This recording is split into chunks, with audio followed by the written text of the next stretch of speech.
আসসালামু আলাইকুম। বাংলাদেশ অডিও বুকে আপনাদের স্বাগতম। আজকে থাকছে সিদ্দিক সালিকের লেখা 'উইটনেস টু সারেন্ডার' দ্বিতীয় পর্ব। বাস্তবে আওয়ামী লীগ ভোটের আগেই নির্বাচিত হয়ে গিয়েছিল। ৭ই ডিসেম্বর ছিল মুজিবুর রহমানের বিজয়কে আইনসিদ্ধ করার একটা আনুষ্ঠানিকতা মাত্র। নভেম্বরের শেষ থেকেই অনেকেই আওয়ামী লীগের সাফল্যের ব্যাপারে তাদের অনুমান নিয়ে প্রতিক্রিয়া ব্যক্ত করা শুরু করে দিয়েছিল। ১লা ডিসেম্বরের কথা উল্লেখ করেছেন সালিক। তিনি বলেন, ঢাকা টেলিভিশন কেন্দ্রের জেনারেল ম্যানেজার তাকে বলেছিলেন, আমার অবশ্যই শেখ সাহেবের কাছে গিয়ে নিজের অবস্থানের কথা ব্যাখ্যা করা উচিত। মফস্বল এলাকায় তার জনসভাগুলো আমি কভার করতে পারিনি, কারণ রাওয়ালপিন্ডি থেকে শুধুমাত্র প্রধান শহরগুলো কভার করার নির্দেশ দিয়েছিল। শেখ সাহেব এতে নিশ্চয়ই অসন্তুষ্ট হয়েছেন। যখন তিনি ক্ষমতায় আসবেন আপনাকে হয়তো কিছু করবেন না, কারণ আপনি সামরিক লোক বলে, কিন্তু আমাকে তো তিনি ছাড়বেন না। এছাড়াও তিনি আরও উল্লেখ করেন, ঢাকায় পুলিশের একজন ডেপুটি সুপারিনটেনডেন্ট একই রকম আশঙ্কা করেছিলেন। ওই ডেপুটি বলেন, ২২শে মে পোস্তগোলার ঘটনায় মুজিবপন্থী শ্রমিকদের উপর আমি লাঠিচার্জের আদেশ দিয়েছিলাম। তারা নিশ্চয়ই আমার নাম তাকে বলে দিয়েছে। আর শেখ সাহেবের স্মরণশক্তি খুবই প্রখর। একজন বাঙালি বেসামরিক ব্যক্তি জনাব রহমান জনসাধারণের মনোভাব এক করে বলেছিলেন, দেশটা বিপদের দিকে এগিয়ে যাচ্ছে। আওয়ামী লীগকে যদি ভোট দিয়ে ক্ষমতায় পাঠানো হয় তাহলে তারা ভিন্ন মতাবলম্বীদের জীবন দুর্বিষহ করে তুলবে। আর যদি ক্ষমতায় না যায় তাহলে তারা এমন অত্যাচার শুরু করবে যেন দেশ শাসনের চাবি পুরোপুরি তাদের হাতেই দেয়া আছে। এই আশঙ্কাগুলো শুধুমাত্র বেসামরিক জনগণের মধ্যে সীমাবদ্ধ ছিল না, সামরিক বিভাগেও এই আশঙ্কাগুলো দেখা যাচ্ছিল। সালিক উল্লেখ করেন, সামরিক গোয়েন্দা বিভাগের একজন উচ্চপদস্থ কর্মকর্তা তাকে বলেছেন, ক্ষমতা গ্রহণের পর শেখ সাহেব যদি আগরতলা ষড়যন্ত্র মামলার সব কাগজপত্র চেয়ে পাঠান, নিশ্চিতভাবে বেশ কয়েক জায়গায় আমার নাম খুঁজে পাবেন। আর মুজিব সবকিছু ভুলে গিয়ে ক্ষমা করার মতো অত উদার নন। এর মধ্যে আরও একটি ঘটনা ঘটে গেল। সেনাবাহিনীর যেসব অফিসার তাদের পেশার কোনো ধাপেই কখনো মুজিবের বিরোধিতা করেননি, তারাও ৬ দফার পক্ষে জোরালোভাবে ভোট চাওয়া শুরু করলেন। সবাই যখন আওয়ামী লীগের জয় স্বীকার করে নিয়ে এর সাথে সম্পর্কটা ঝালিয়ে নেওয়ার পায়তারা করছে, তখন দলটির নিজেদের ভেতরে এক আশঙ্কা তৈরি হয়, নির্বাচন কি আদৌ করতে দেওয়া হবে? আওয়ামী লীগ কি তার নির্বাচনী প্রচারণার ফসল ঘরে তুলতে পারবে? এই ভয়গুলো ছিল কাল্পনিক, অতিরিক্ত উত্তেজনা আর অনিশ্চয়তামূলক পরিস্থিতির ফসল। কিছু কিছু জায়গায় গুজবও ছড়িয়ে পড়ল যে পাকিস্তান সেনাবাহিনীর chief of staff general Hamid Yahya খানকে সরিয়ে পূর্ণ ক্ষমতা দখল করে নিয়েছেন। তিনি নির্বাচন বাতিল ঘোষণা করে নতুন করে সবকিছু শুরু করবেন। ওই সময় একই সঙ্গে দুজনই ঢাকায় ছিলেন। সে সময়টায় এরকম উত্তেজনাকর পরিস্থিতিতে অনেকেই সালিকের সাথে খোঁজ খবর নিচ্ছিলেন। কেউ কেউ সোজা পথে, কেউ কেউ বাঁকা পথে। কিন্তু আওয়ামী লীগ কোনো সন্তোষজনক উত্তর বের করতে পারেনি। অবশেষে ১৯৭০ সালের ৩রা ডিসেম্বর ইয়াহিয়া খান যখন রাওয়ালপিন্ডি রওনা হচ্ছিলেন, তখন একজন বিদেশি সাংবাদিক তাকে সরাসরি প্রশ্ন করে ব্যাপারটা পরিষ্কার করেন। সাংবাদিকের প্রশ্নটি ছিল এরকম, রাষ্ট্রপতি, আপনার হাতে কি আপনার দেশের পূর্ণ নিয়ন্ত্রণ আছে? উত্তরে রাষ্ট্রপতি বলেন, হ্যাঁ, হ্যাঁ, অবশ্যই আছে, কেন থাকবে না? রাষ্ট্রপতি তার বড় বড় চোখের পাতা নাড়তে নাড়তে আরও বললেন, কিন্তু এরকম তো জোরালো গুজব আছে যে। রাষ্ট্রপতি এবার ধৈর্য হারিয়ে ফেললেন। সবই আজগুবি কথাবার্তা, যত্ত সব মাথামুন্ডু। এরপর তিনি ঝট করে তার বাম দিকে ঘুরলেন, যেখানে অন্যান্য সরকারি কর্মকর্তাদের সাথে মেজর সালিক দাঁড়িয়েছিলেন, এবং উত্তেজিতভাবে তিনি সালিকের দিকে তাকিয়ে বললেন, কে আমার ক্ষমতায় ভাগ বসিয়েছে? যেখানে আমি না নড়া পর্যন্ত কেউ নড়ে না। বিরক্তির সাথে লাঠি ঘুরিয়ে ঠোঁট চেপে তিনি পিআইএ বোয়িংয়ে উঠলেন। সেই সাথে একটি গুজবের সমাপ্তি ঘটল। নির্বাচন ঘনিয়ে আসার সাথে সাথে দেশ-বিদেশ থেকে শত শত বিদেশি সংবাদপত্রের প্রতিনিধি আর মিডিয়ার লোক জড়ো হতে থাকল। ৬ই ডিসেম্বর তথ্য ও প্রচার মন্ত্রণালয় এদের সম্মানে হোটেল পূর্বানীতে এক নৈশভোজের আয়োজন করে। ৩ জন পশ্চিমা সংবাদপত্রের প্রতিনিধির সাথে সালিক এক ডিনার টেবিলে বসেন। তাদের কথাবার্তার বিষয় স্বাভাবিকভাবেই পরদিন অনুষ্ঠিতব্য নির্বাচন নিয়েছিল। তাদের একজন সালিককে জিজ্ঞেস করলেন, মেজর, আপনি কোন দলকে ভোট দিবেন? সালিক বললেন, দল বলতে তো একটাই আছে, আর সেটা হলো আওয়ামী লীগ। তিনি আমার কৌতুক সত্যি ধরে নিলেন বলে মনে হলো। রাওয়ালপিন্ডি থেকে আগে ঘোষণা করা হয়েছিল যে সশস্ত্র বাহিনী ভোট গ্রহণ পরিচালনা করবে। কিন্তু ঢাকায় যে নির্দেশগুলো এসে পৌঁছালো তা হলো ভোট গ্রহণের সাথে নিজেকে জড়াবে না, মূল কেন্দ্রগুলোর দিকে লক্ষ্য রাখবে, পেছনের দিকে থাকবে, যাতে তোমার চেহারা কোনো ক্রুদ্ধ প্রতিক্রিয়া সৃষ্টি না করে, শুধুমাত্র দাঙ্গা প্রশমনের জন্য এগিয়ে যাবে। ভোট গ্রহণের সামরিক পরিচালনায় সমন্বয় করতে মার্শাল ল হেডকোয়ার্টারে একটা অপারেশন রুম বসানো হলো। সেনাবাহিনীর একটি হেলিকপ্টারে চড়ে জেনারেল ইয়াকুব গুরুত্বপূর্ণ ভোটকেন্দ্রগুলো পরিদর্শন করলেন। তার সাথে সালিকও ছিলেন। এদিকে সালি অপারেশন রুমে সারাদিনই কাটালো। শুরুতে সেখানের পরিবেশ টান টান উত্তেজনাময় ছিল, কিন্তু দুপুর পর্যন্ত কোনো কেন্দ্র থেকে কোনো সহিংসতার খবর না আসায় সবাই গা ছেড়ে দিয়ে গল্পগুজব শুরু করলো। এরকম পরিস্থিতিতে চিফ মার্শাল ও অ্যাডমিনিস্ট্রেটর হেডকোয়ার্টার থেকে খোঁজ নেওয়ার জন্য ফোনের উত্তর দিচ্ছিলেন। সেনাবাহিনী যেভাবে শান্তিপূর্ণ ভোটগ্রহণ পরিচালনায় অংশ নিয়েছিল তা হলো ভোটকেন্দ্রগুলো আওয়ামী লীগ ও তার সমর্থকদের পূর্ণ নিয়ন্ত্রণে ছেড়ে দিয়ে সেখান থেকে সরে এসেছিল। অন্যান্য যে নির্বাচনী কর্মকর্তা, তারাও ভবিষ্যৎ শাসনকর্তাদের বিরক্ত করতে চাননি। সত্যিকার অর্থে যারা আওয়ামী লীগের বিপক্ষে নির্বাচনে দাঁড়িয়েছিল তারাই কঠিন সময় পার করেছে। তাদের না ছিল আওয়ামী লীগের স্বেচ্ছাসেবকদের সাথে পাল্লা দেওয়ার মতো দলীয় শক্তি, আর না ছিল সরকারের পক্ষ থেকে প্রতিরক্ষার ছাতা। কিছু ক্ষুব্ধ প্রতিদ্বন্দ্বী সেনাবাহিনীর কাছে গিয়েছিল, কিন্তু কোনো সাড়া পায়নি। কারণ সেনাদের উপর নির্দেশ ছিল কোনো বড় ধরনের সহিংসতা সৃষ্টি না হলে তারা যেন ভোট গ্রহণে নিজেদেরকে না জড়ায়। এখানে দুইটি ঘটনার কথা উল্লেখ করতেই হয়। নোয়াখালীর চৌমুহনীতে ১২ বছরের একটা ছেলে জয় বাংলা স্লোগান দিতে দিতে ভোটকেন্দ্রের দিকে আসছিল। আওয়ামী লীগ বিরোধী এক দলের একজন প্রার্থী তাকে পাকড়াও করে ক্যাপ্টেন চৌধুরীর সামনে নিয়ে আসে, যিনি তার প্লাটুন নিয়ে ওই ভবনের পেছনে অবস্থান করছিলেন। ওই প্রার্থীর অভিযোগ ছিল এরকম: এই ছেলেটার ভোট দেওয়ার মতো বয়স হয়নি। সে আইন ভঙ্গ করে ভোট কেন্দ্রের ভেতর স্লোগান দিচ্ছিল। ক্যাপ্টেন বললেন, যাও গিয়ে প্রিজাইডিং অফিসারকে বলো, এইসবের মধ্যে কেন আমাকে নাক গলানোর কথা বলছো? দ্বিতীয় ঘটনা টাঙ্গাইলে, যেখানে কোনো এক রহমানকে মেজর খানের সামনে এনে অভিযোগ করা হয় যে সে পোলিং অফিসারের গোপন সহযোগিতায় পঞ্চমবারের মতো ভোট দিতে যাচ্ছিল। মেজর বলেছিলেন, তুমি হয়তো ঠিকই বলছো, কিন্তু এটা আমার মাথা ব্যথা না। বলো, কোনো দাঙ্গা কি হচ্ছে? কোনো দাঙ্গা আসলেই হচ্ছিল না, আওয়ামী লীগের শক্ত হাতের ছেলেদের বদৌলতে। দিনের শেষে ভোট গ্রহণ শেষ হলো। জেনারেল ইয়াকুব মার্শাল ল হেডকোয়ার্টারে বেসামরিক বিষয়ের দায়িত্বে থাকা মেজর জেনারেল রাও ফরমান আলীর অফিসে গেলেন। গর্বে বুক ফুলিয়ে জেনারেল ইয়াকুব বললেন, আমি খুব খুশি যে সবকিছু শান্তিপূর্ণভাবে হয়েছে। ভোট সুষ্ঠু ও মুক্ত। ফরমান আলী আস্তে করে বললেন, হ্যাঁ, মুক্তই ছিল বটে, সবার জন্য মুক্ত। ৪ দিন পর রাষ্ট্রপতি ইয়াহিয়া খান সার্ভিস চিফদের কাছে তার এই বার্তা পাঠান। আমি সশস্ত্র বাহিনীর সকল র‍্যাংকের অফিসারদের প্রতি ধন্যবাদ জ্ঞাপন ও তারিফ করছি, যারা তাদের নিরপেক্ষতা, দায়িত্বশীলতা ও দৃঢ়তার সাথে সাধারণ নির্বাচনের সময় শান্তিপূর্ণ পরিবেশ নিশ্চিত করেছে। পাকিস্তান অবজারভারে এই সংবাদটি প্রকাশিত হয়। এখানে উল্লেখ্য, শান্তিপূর্ণ পরিবেশের সবচেয়ে বড় উপকারিতা ভোগ করেছে আওয়ামী লীগ। পূর্ব পাকিস্তানে ২টি বাদে সব আসনেই তারা দখল করে নেয়। নির্বাচনের পর সকলের মনে একটাই প্রশ্ন, এখন আওয়ামী লীগের মনোভাব কেমন হবে? জনপ্রিয় আবেগকে মূলধন করার পর কি তারা নমনীয় হবে? ১ মাস আগে ডক্টর কামাল হোসেনের সাথে সাক্ষাতের কথা উল্লেখ করেছেন। তিনি সংবিধান প্রণয়নের ব্যাপারে মুজিবের প্রধান সহকারী ছিলেন।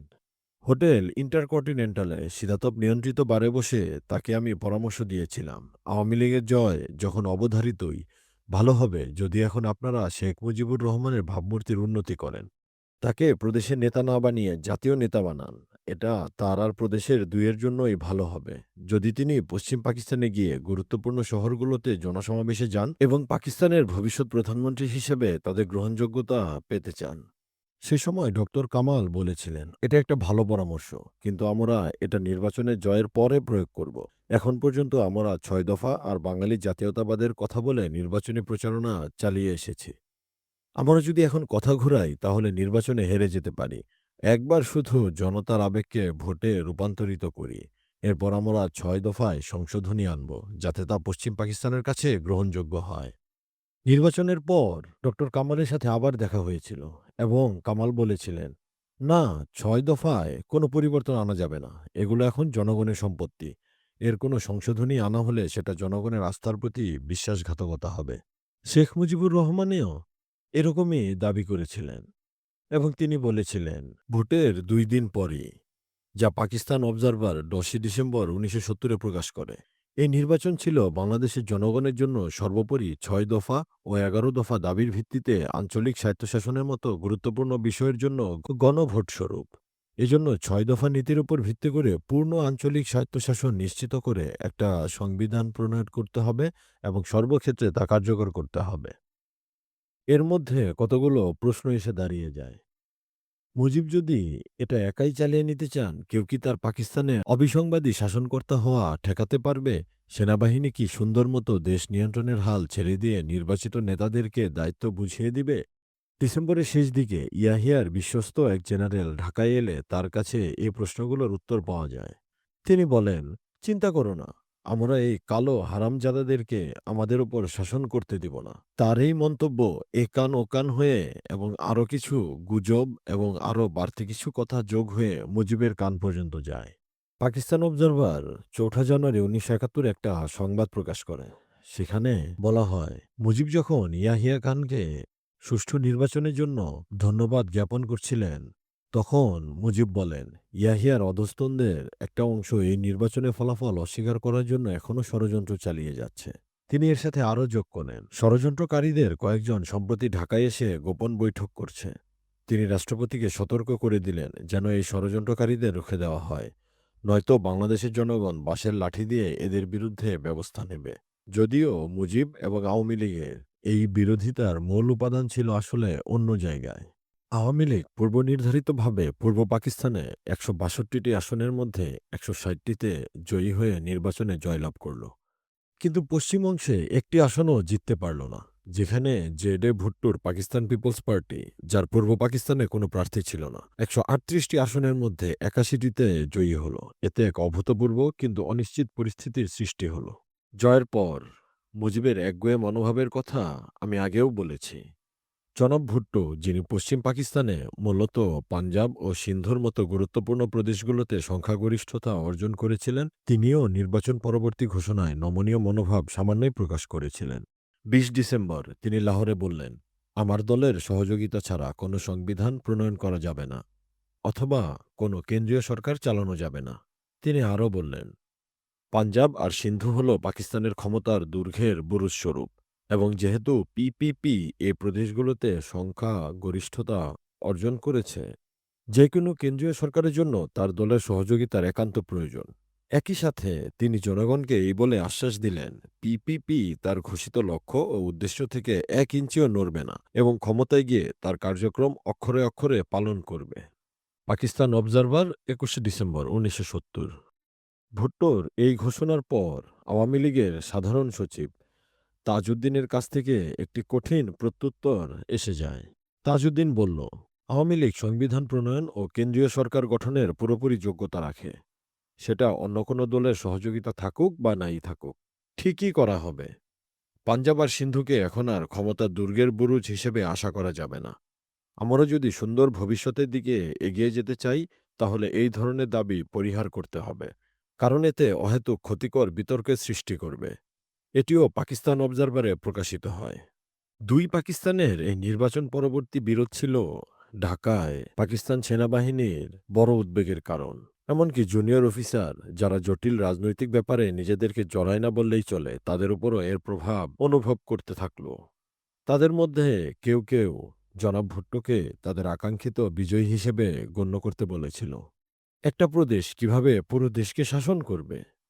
বাকিরা যারা স্থানীয় পরিস্থিতি সম্পর্কে ঠিকমতো আঁচ করতে পেরেছিল, বলেছিল, আমরা বাঙালিদেরকে পুরো ২৩ বছর ধরে শাসন করেছি, এবার তাদের পালা, সবসময় লাগাম আমাদের হাতেই থাকবে, তা তো উচিত নয়।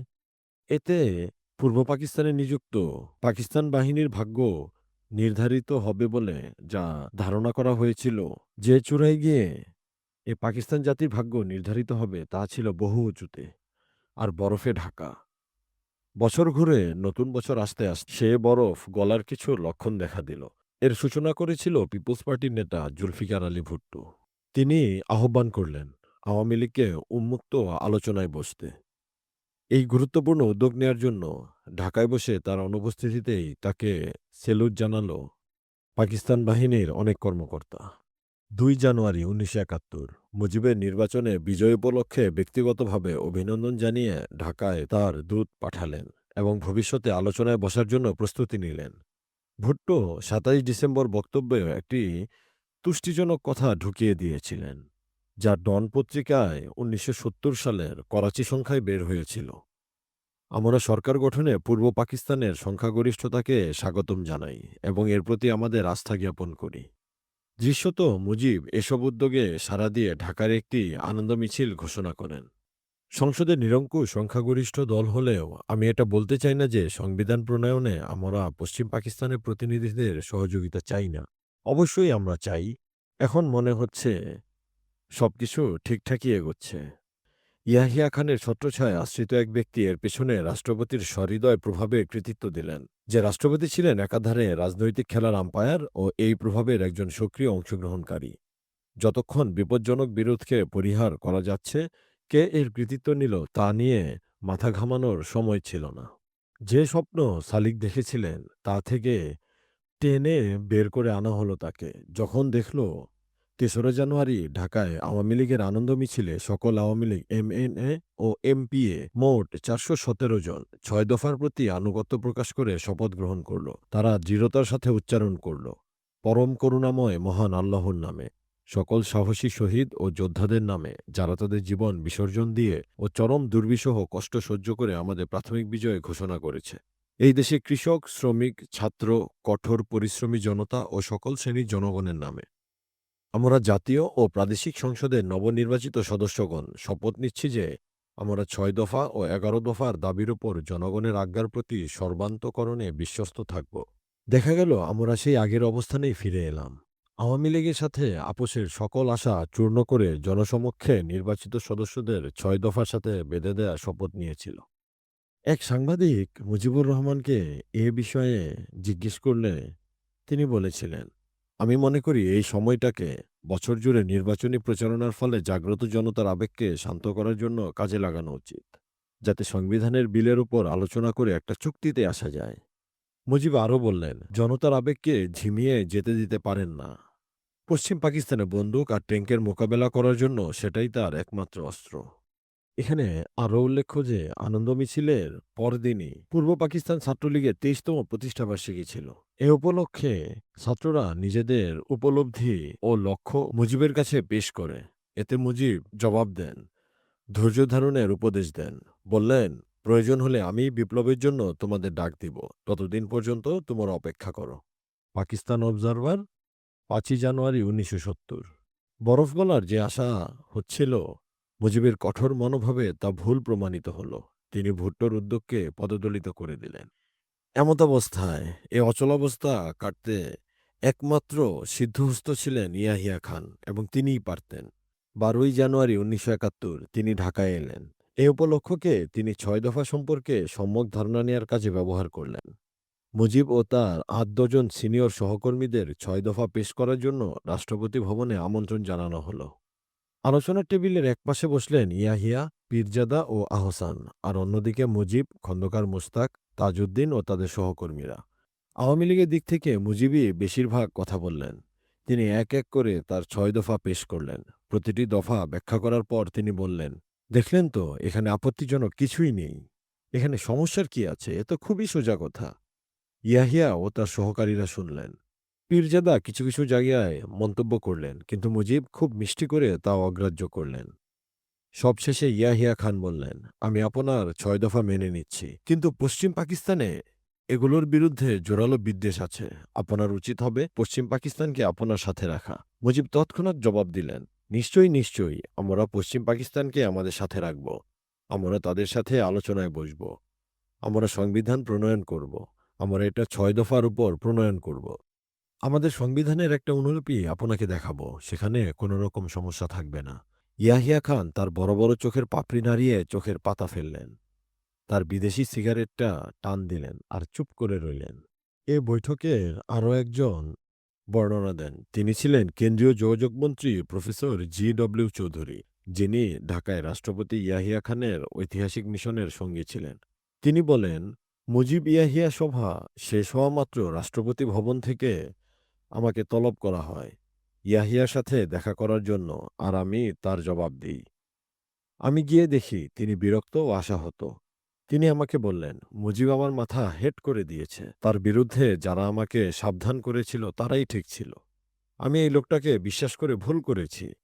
যখন আমি নির্দিষ্ট করে তাকে জিজ্ঞেস করলাম, নির্বাচনের আগে মুজিব আপনার কাছে যে প্রতিশ্রুতি করেছিল আপনি কি তাকে সেগুলো মনে করিয়ে দিয়েছিলেন? গভীর মনোকষ্ট নিয়ে ইয়াহিয়া জবাব দিলেন, আমি তো আর রাজনীতিবিদ নই। তাদের মন আর চিন্তাধারা বোঝা আমার পক্ষে দুরূহ। এখন শুধু আশা নিয়ে দোয়া করতে পারি যেন সবকিছু ঠিকঠাক হয়। ১৪ জানুয়ারি জেনারেল ইয়াহিয়া সেই একই বিক্ষিপ্ত মন নিয়ে করাচির উদ্দেশ্যে রওনা দিলেন। তিনি যখন ঢাকা বিমানবন্দরে সাংবাদিকদের প্রশ্নের উত্তর দিচ্ছিলেন, সেখানে সালিক উপস্থিত ছিলেন। ইয়াহিয়া ভবিষ্যৎ নিয়ে সব আশা হারিয়ে ফেলেছেন বলে মনে হলো। তার কোনো জবাব, মন্তব্য বা স্বগতোক্তি তার পরিকল্পনার ব্যাপারে সামান্যতম ইঙ্গিতও দিতে পারল না। মনে হলো তিনি পরবর্তী সিদ্ধান্ত নেয়ার বোঝা মুজিবুর রহমানের ঘাড়ে ছুঁড়ে ফেলার জন্য অধৈর্য হয়ে উঠেছেন। এক প্রশ্নের জবাবে ইয়াহিয়া বলেন, মুজিবকেই জিজ্ঞেস করুন। তিনিই তো পাকিস্তানের ভবিষ্যৎ প্রধানমন্ত্রী। তিনি যখন এসে ক্ষমতা বুঝে নিবেন, আমি তো আর থাকব না। শীঘ্রই এটা তার সরকার হতে চলেছে। ডন পত্রিকা, করাচি সংখ্যা ১৫ই জানুয়ারি ১৯৭১। করাচিতে একদিন অবসর কাটানোর পর স্বার্থপর দালাল জনাব ভুট্টোর অতিথি হয়ে লারকানার উদ্দেশ্যে রওনা করলেন, যেখানে পিপিপির সভাপতি স্বাভাবিকভাবেই ঢাকার মুজিব ইয়াহিয়া বৈঠকের ওপর সতর্ক দৃষ্টি রেখেছিলেন। এখন রাষ্ট্রপতি ও তার সহকারীদের প্রতি ঐতিহ্যগত আতিথেয়তার হাত বাড়িয়ে দিলেন। এরপর ঢাকার পত্রিকাগুলোতে একটা গুরুত্বপূর্ণ ছবি ছাপা হলো, যেখানে দেখা গেল ইয়াহিয়া ও ভুট্টো আল মুর্তুজার প্রশস্ত লনে একসাথে হাঁটছেন। ঢাকায় যখন বৈঠক চলাকালীন উত্তেজনাময় পরিবেশের তুলনায় এটা ছিল সম্পূর্ণ বিপরীত চিত্র। আওয়ামী লীগের কাছের একজন বাঙালি সাংবাদিক আমাকে বলেছিলেন, দেখো, যখন ইয়াহিয়া এখানে আসে, তার অধীনস্থ কোনো অফিসার মুজিবকে, যিনি হলেন সংখ্যাগরিষ্ঠ দলের নেতা, তাকে ফোন করে যাতে তিনি রাষ্ট্রপতি ভবনে গিয়ে রাষ্ট্রপতির কাছে রিপোর্ট করেন। অথচ যখন ইয়াহিয়া ওখানে যান, তিনি নিজে ভুট্টোর কাছে যান, যিনি কিনা সংখ্যালঘু দলের নেতা। গণতন্ত্রের প্রতি সেনাবাহিনীর এই কি শ্রদ্ধা! জনাব ভুট্টো লারকানের আলোচনার একটি সারসংক্ষেপ দিয়েছিলেন। ১৭ই জানুয়ারি ঢাকা থেকে ফিরে রাষ্ট্রপতি ইয়াহিয়া খান ও তার কয়েকজন উপদেষ্টা আমার নিজের শহর লারকানায় এলেন। তিনি আমাদেরকে তার ঢাকার আলোচনার ব্যাপারে অবহিত করলেন, যেখানে তিনি মুজিবুর রহমানকে বলেন যে আওয়ামী লীগের জন্য ৩টি বিকল্প পথ খোলা আছে। এগুলো হলো একাই এগিয়ে যাওয়ার চেষ্টা করা, পিপলস পার্টির সাথে সহযোগিতা করা, অথবা পশ্চিম অংশের ছোট ও পরাজিত দলগুলোর সাথে সহযোগিতা করা। এবং তার মতামত হলো সবচেয়ে ভালো হয় যদি দুই সংখ্যাগরিষ্ঠ দল একসাথে কোনো বন্দোবস্তে আসতে পারে। আমাদের পক্ষ থেকে আমরা ৬ দফার বাস্তবায়ন নিয়ে রাষ্ট্রপতির সাথে আলোচনা করলাম এবং এগুলোর ব্যাপারে আমাদের গুরুতর সন্দেহের কথা ব্যক্ত করলাম। তারপরও আমরা তাকে আশ্বাস দিলাম যে একটি কার্যকর আপোষের জন্য আমাদের পূর্ণ প্রচেষ্টা থাকবে। আর বললাম, অদূর ভবিষ্যতে আওয়ামী লীগের নেতাদের সাথে আলোচনায় বসার জন্য আমাদের ঢাকায় যাওয়ার কথা আছে। জেড এ ভুট্টোর লেখা দ্য গ্রেট ট্র্যাজেডি বইয়ে এটি উল্লেখ আছে। লারকানার এই হাস শিকারের পর রাষ্ট্রপতি ও উপদেষ্টাগণ রাওয়ালপিন্ডির উদ্দেশ্যে রওনা দিলেন। রাষ্ট্রপতির আলোচনার প্রেক্ষিতে ও নিজের জ্ঞানের আলোকে ভুট্টো ২৭শে জানুয়ারি ঢাকার উদ্দেশ্যে রওনা দিলেন। তার সাথে তার সহকারীও ছিল। ভুট্টো দেখলেন ঢাকায় লারকানা ষড়যন্ত্রের মেঘ তাকে ঘিরে রয়েছে। এটা মনে হলো যে তিনি যদি ইয়াহিয়া ও তার দলকে নিজের শহরে আপ্যায়িত না করে বরং তার দলকে নিয়ে মুজিব ও তার উপদেষ্টাদের সাথে দেখা করতেন তাহলেই ভালো হতো। এখন ঢাকার পরিবেশ বদলে গিয়ে খারাপের দিকে চলে গেছে। তারপরও আওয়ামী লীগ এই সাক্ষাতের জন্য সুবিধাজনক পরিস্থিতি সৃষ্টি করার চেষ্টা করল। কারণ এটা বোঝা যাচ্ছিল যে ইয়াহিয়ার পর পিপলস পার্টির সহযোগিতায় রাষ্ট্রপতির ভেটোর ক্ষমতাকে অকার্যকর করার জন্য দরকার হবে।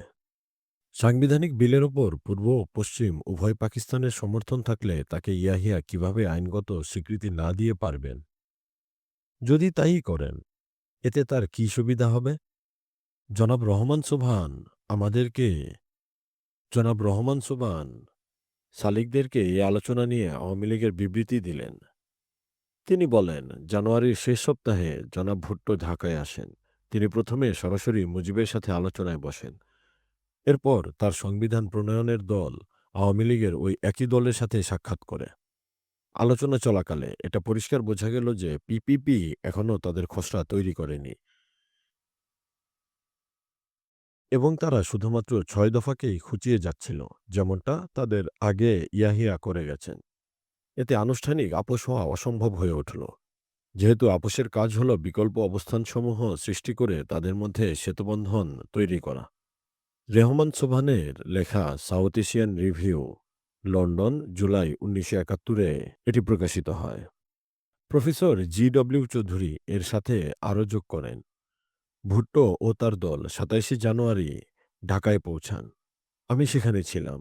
এটা দেখতে যে পূর্ব ও পশ্চিম পাকিস্তানের দুই নেতার মধ্যে কোনো রাজনৈতিক আলোচনা হলে তার ফলাফল কী দাঁড়ায়।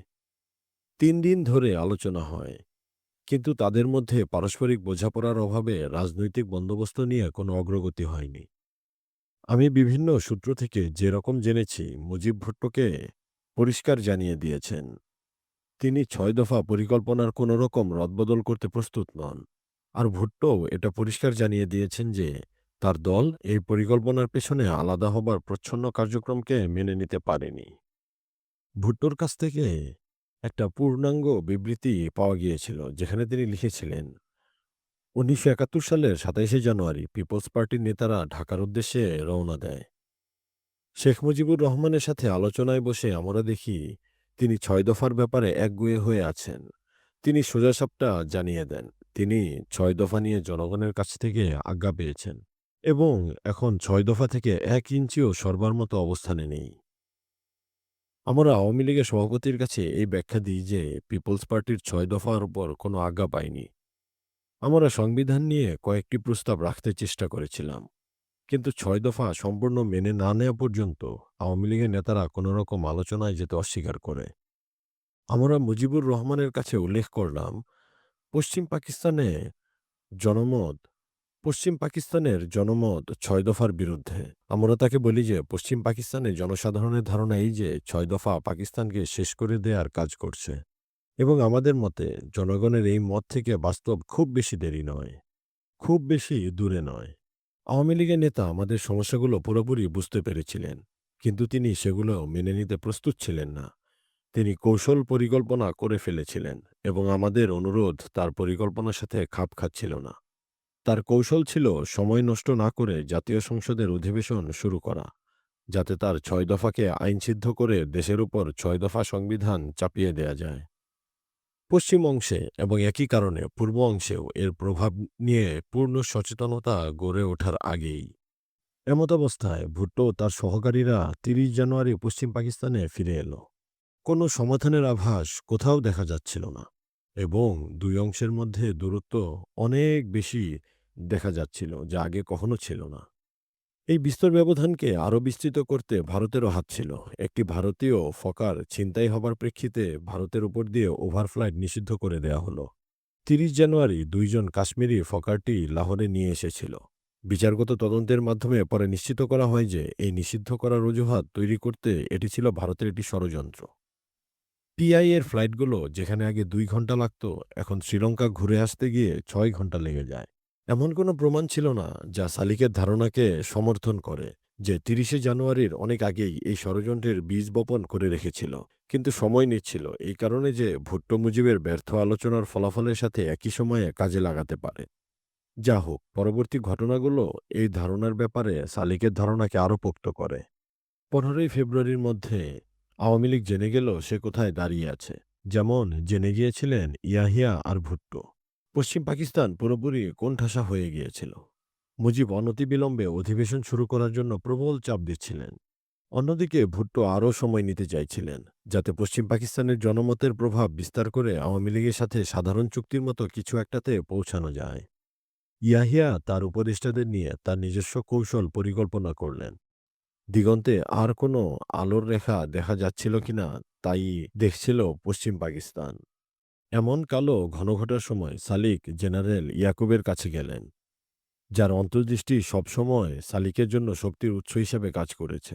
এই পরিস্থিতি নিয়ে ইয়াকুবের বিশ্লেষণ সম্পর্কে জিজ্ঞেস করলেন। ইয়াকুব বললেন, আমি অস্ত্রের পেশায় প্রশিক্ষণপ্রাপ্ত। আমার মনের অ্যান্টেনা সব ধরনের সামরিক কাজের প্রতি সংবেদনশীল। যেমন, তারা যদি নির্বাচন পরিচালনার জন্য ভারতীয় মাউন্টেন ডিভিশনকে কাশ্মীর থেকে পশ্চিমবঙ্গে নিয়ে আসে, তাহলে প্রতিক্রিয়া কী ঘটবে তা আমি সাথে সাথে বলে দিতে পারব। এরা কি ঘোষিত কাজই করতে এসেছে, নাকি এদের অন্য কোনো ভূমিকা আছে? এরা কি এদের সাথে পাহাড়ি সরঞ্জাম নিয়ে এসেছে, কি আনেনি? এটা কি আত্মরক্ষার জন্য ব্যবহৃত হচ্ছে, নাকি আক্রমণের জন্য? কিন্তু ইয়াকুবের রাজনৈতিক অ্যান্টেনা একেবারে অনুভূতিহীন। মুজিব যখন রাজনৈতিক পদক্ষেপ নেন, ইয়াকুব তার পূর্ণ প্রয়োগ সম্পর্কে কিছুই বুঝতে পারেন না। ইয়াকুব আসলেই জানে না মুজিব কেন এক কথা বলেন আর তার লোকদের সম্পূর্ণ অন্য কথা বলেন। প্রায় ১০ দিনের উদ্বিগ্নতার পর পশ্চিম অংশে কিছু হচ্ছে বলে শোনা গেল। মেপে মেপে দুই দলের ব্যবধানে নতুন নতুন অগ্রগতির খবর বের হয়ে আসতে শুরু করল। ১১ই ফেব্রুয়ারি ভুট্টো রাওয়ালপিন্ডিতে রাষ্ট্রপতির সাথে দীর্ঘ আলোচনায় বসলেন। ২ দিন পর ঘোষণা করা হলো ৩ মার্চ ঢাকায় অধিবেশন বসবে। আরও ২ দিন পর ভুট্টো সংবাদ সম্মেলনে তার দলের অংশগ্রহণের অপারগতা জানান, যার কারণ হিসেবে ৬ দফা বোঝা আপোস করা ও রদবদলের অভাবকে উল্লেখ করেন। ভুট্টো বলেন, আমি আমার দলের লোকদেরকে ঢাকায় পাঠিয়ে দ্বিগুণ বিপদের মধ্যে ফেলে দিতে পারি না। এই বলে তিনি খাইবার থেকে করাচি পর্যন্ত বিপ্লবের হুমকি দেন যদি পিপলস পার্টিকে বাদ দেয়া হয়। এটি ডন পত্রিকায় ১৬ই ফেব্রুয়ারি প্রকাশিত হয়। ভুট্টো সিদ্ধান্ত ঘোষণার ২ দিন পর ইয়াহিয়া খান তার বেসামরিক ক্যাবিনেট বাতিল করলেন। এতে নির্ভেজাল মার্শাল লতে পরিণত হল। পূর্ব পাকিস্তান থেকে লেফটেন্যান্ট জেনারেল ইয়াকুব ও ভাইস অ্যাডমিরাল আহসানের যাবার কথা ছিল। ২২শে ফেব্রুয়ারি তাদের দেখা করার কথা ছিল। ১৯ ফেব্রুয়ারি জেনারেল ইয়াকুব আনুষ্ঠানিক মত বিনিময়ের জন্য সালিককে ডাকলেন। ইয়াকুব দুটি বিষয়ের উল্লেখ করলেন। প্রথমত, তিনি বললেন, জনাব ভুট্টো তার অবস্থানে নমনীয় আছেন। মুজিব অথবা রাষ্ট্রপতি তাকে যদি এই আশ্বাস দেন যে তার মতামতকে গুরুত্ব দেয়া হবে, তাহলে তিনি সংসদ অধিবেশনে যোগ দিবেন। আমার মনে হয় জেনারেল ইয়াহিয়া তার প্রতিজ্ঞাকে কার্যকর করতে তার লিগ্যাল ফ্রেমওয়ার্ক অর্ডার নিয়ে পুরোপুরি প্রস্তুত আছেন। দ্বিতীয়ত, তিনি বলেন যে এই অচলাবস্থা যদি চলতে থাকে আর শেষ পর্যন্ত সামরিক পরিস্থিতিতে গিয়ে পৌঁছায়, তাহলে সেটার পরিণতি হবে ভয়াবহ। রাওয়ালপিন্ডির উদ্দেশ্যে রওনা দেওয়ার আগে জেনারেল ইয়াকুব ও অ্যাডমিরাল আহসান মুজিবের সাথে দেখা করলেন, যিনি তাদের আশ্বাস দিলেন ৬ দফার ব্যাপারে আপোস করা হবে। কি চালাক লোকটা! নতুন পরিস্থিতির সাথে খাপ খাওয়াতে নিজের অবস্থান পরিবর্তন করার মতো প্রতারণার এক অসাধারণ প্রতিভা ছিল তার। কিন্তু হয়তো এরই নাম রাজনীতি। সালিক জানেন না রাওয়ালপিন্ডিতে তারা কি আলোচনা করেছিলেন আর কি সিদ্ধান্তে এসেছিলেন, কিন্তু তাদের এই সুচিন্তিত আলোচনার কি প্রভাব ঢাকায় পড়েছে সেটা সালিক জানে। সেখানে খবর এসে পৌঁছালো, তা হলো মুজিবকে তার সদিচ্ছা প্রমাণের জন্য আর একবার সুযোগ দেওয়া হবে, নয়তো মার্শাল ল পুনরায় প্রতিষ্ঠা করা হবে, অর্থাৎ চাপিয়ে দেওয়া হবে। আর সেটা করা হবে তার চিরায়ত ভূমিকায়। এতে দুটো জিনিস অনুমান করা গেল। ১. মুজিবের সাথে রাজনৈতিক আলোচনার জন্য আর একবার নতুন করে চেষ্টা চালানো হবে। ২. নিয়ন্ত্রণ পুনরুদ্ধার করতে সামরিক পরিকল্পনা চূড়ান্ত করা হবে। জেনারেল ইয়াকুব ও অ্যাডমিরাল আহসান ঢাকায় ফিরে আসার পরপরই এই ২ কাজ একসাথে শুরু হয়ে গেল। আহসান কয়েক দফা মুজিবের সাথে আলোচনা করে তাকে যুক্তি দিয়ে বোঝানোর চেষ্টা করলেন যে তার উচিত হবে তার অবস্থান থেকে একটু নিচে নেমে এসে ৬ দফাকে পশ্চিম পাকিস্তানের কাছে গ্রহণযোগ্য করে তোলা। আহসান তাকে বললেন, আপনি ৬ দফাকে পূর্ব পাকিস্তানের মতো পশ্চিম পাকিস্তানেও তুলে ধরতে চান, অথবা পশ্চিম পাকিস্তান কঠোরভাবে এর বিরোধী। এজন্য আপনার উচিত হবে এটার বিরুদ্ধে প্রচলিত যত আবেগ আছে সব ধুয়ে ফেলতে একটা বড় পদক্ষেপ নেয়া। অ্যাডমিরাল আহসানের কথা মতো মুজিব এই পদক্ষেপ নিবেন বলে কথা দিলেন। কিছুদিন পর তিনি ঘোষণা দিলেন যে তিনি পশ্চিম পাকিস্তানে ৬ দফার প্রয়োগ নিয়ে জোর দিবেন না, কিন্তু পূর্ব পাকিস্তানের সামনাসামনি ৬ দফার যে অংশগুলো রয়েছে সেগুলোর ব্যাপারে ১ ইঞ্চিও ছাড়লেন না। জেনারেল ইয়াকুবও কম যান না। তার অধীনস্থদের অপারেশন ব্লিটস এর পরিকল্পনা চূড়ান্ত করার আদেশ দিলেন, যেটা মূলত অভ্যন্তরীণ নিরাপত্তার জন্য ১৪ ডিভিশন হেডকোয়ার্টার থেকে তৈরি করা হয়েছিল। সালিককেও আদেশ দেওয়া হলো যাতে পূর্ব পাকিস্তানে পূর্ণ প্রেস সেন্সরশিপের জন্য ক্ষুদ্র পরিকল্পনাটি চূড়ান্ত করে। এটি মূলত ব্লিটস পরিকল্পনার সাথে একীভূত করা হবে। ব্রিগেডিয়ার আরও বললেন, এটাকে এমন করে তৈরি করো যাতে সবুজ সংকেত পাওয়া মাত্র কোনো প্রশ্ন ওঠার আগেই সম্পূর্ণ সেন্সরশিপ জারি করতে পারি। কিন্তু একটি প্রশ্ন, এই পরিকল্পনার ভিত্তি কি? সালেক কি ধরে নেবেন যে বেসামরিক চাকরিজীবীরা তাদের সাথে আছেন? কারণ সাধারণত বেসামরিক প্রেস কর্মকর্তাদের সাহায্য নিয়ে সেন্সরশিপ করা হয়।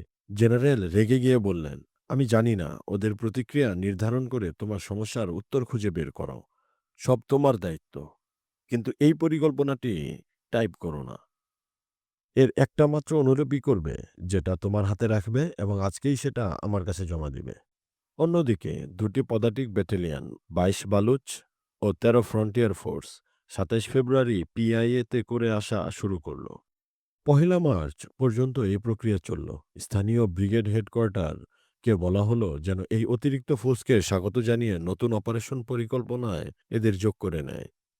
নিরাপত্তার খাতিরে এই বন্দোবস্ত থেকে বাঙালি ব্রিগেড মেজরকে দূরে রাখা হয়, কিন্তু ঢাকা বিমানবন্দরের মতো জায়গায় যেখানে বেশিরভাগ মানুষই বাঙালি, সেখানে শত শত ফৌজের অবতরণ কিছুতেই গোপন রাখা যায় না। যেহেতু সামরিক পক্ষ থেকে পরিস্থিতি মার্শাল ল এর পুনর্বহালের দিকে ঘুরে যাচ্ছিল, এতে আওয়ামী লীগ নড়েচড়ে উঠতে শুরু করল। ভয়াবহ দুর্দিনের আভাস দেখা যাচ্ছিল। মুজিবুর রহমান তার প্রতিজ্ঞা থেকে সরে গিয়ে রাজনৈতিক উগ্রপন্থী আচরণের জন্য যে মৃত্যু ও ক্ষয়ক্ষতি হবে তার দায়িত্ব মেনে নিতে অনিচ্ছা প্রকাশ করেন।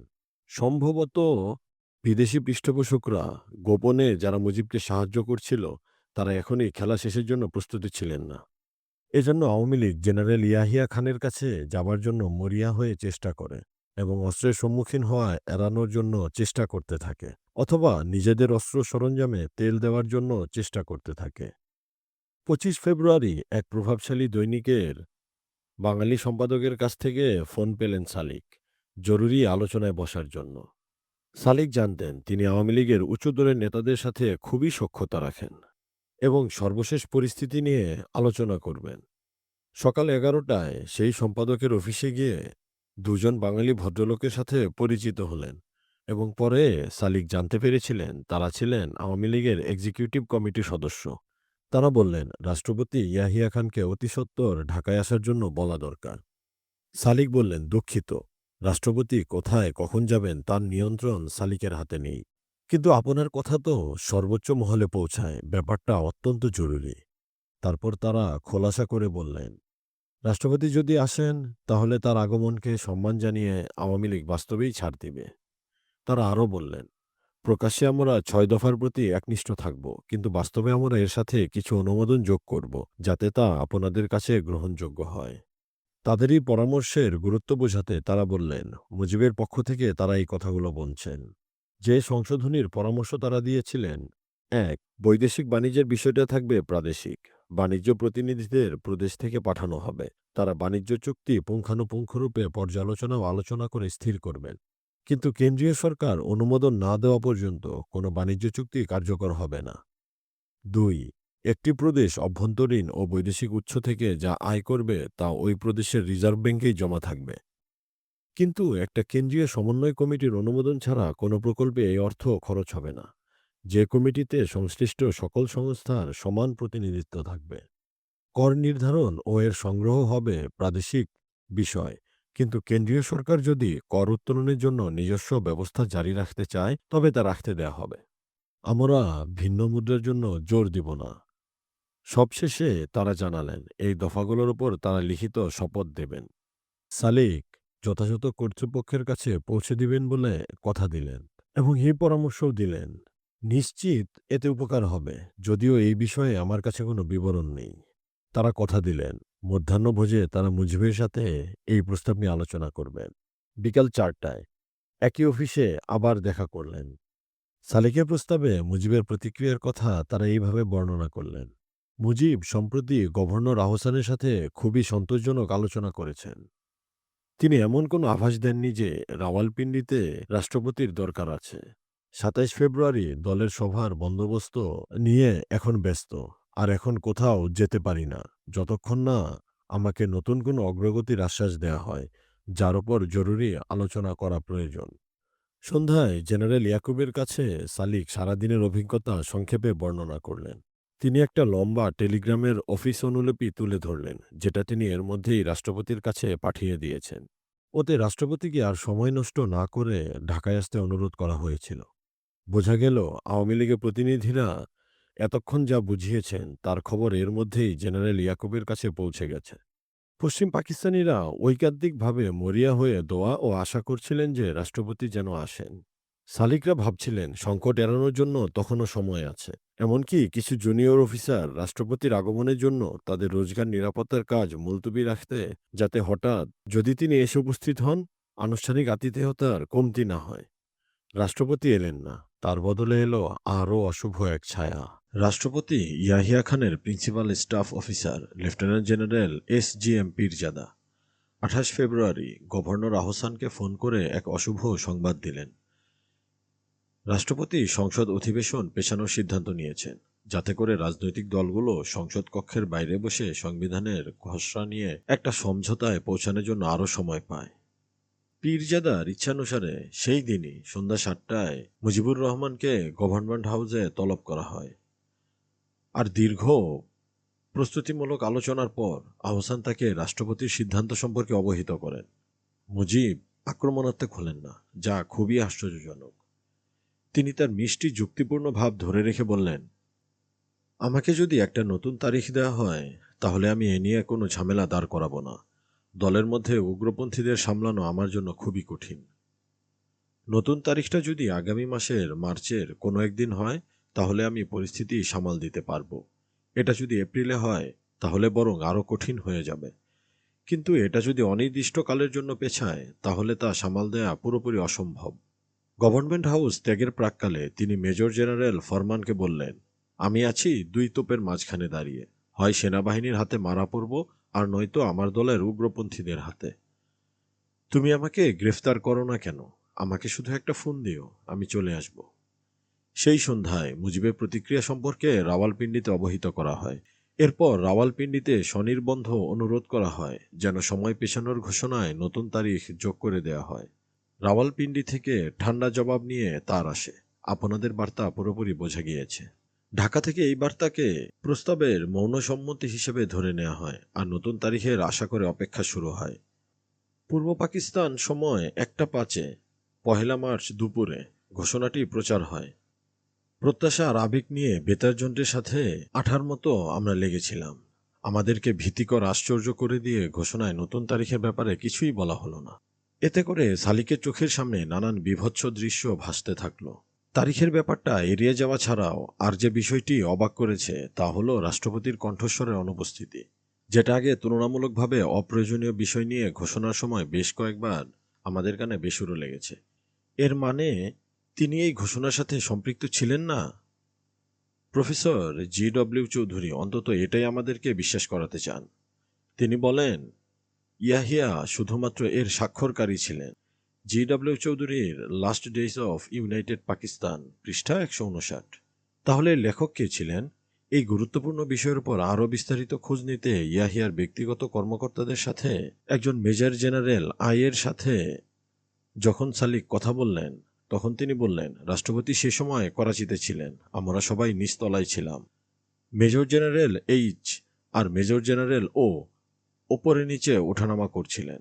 তারা রাষ্ট্রপতির কাছে এমন একটা চিত্র এঁকে উপস্থাপন করছিলেন যে রাষ্ট্রপতি ইতোমধ্যেই তৈরি করা খসড়াতে সম্মতি দিতে বাধ্য। জেনারেল ইয়াহিয়া খানের জন্য এই আত্মপক্ষ সমর্থন কি যথেষ্ট? ইয়াহিয়া চাপের মুখে ছিলেন, বাজ পাখি সম জেনারেলদের কাছে, মুজিব তার উগ্রপন্থীদের কাছে, আর ভুট্টো নির্বাচকদের কাছে।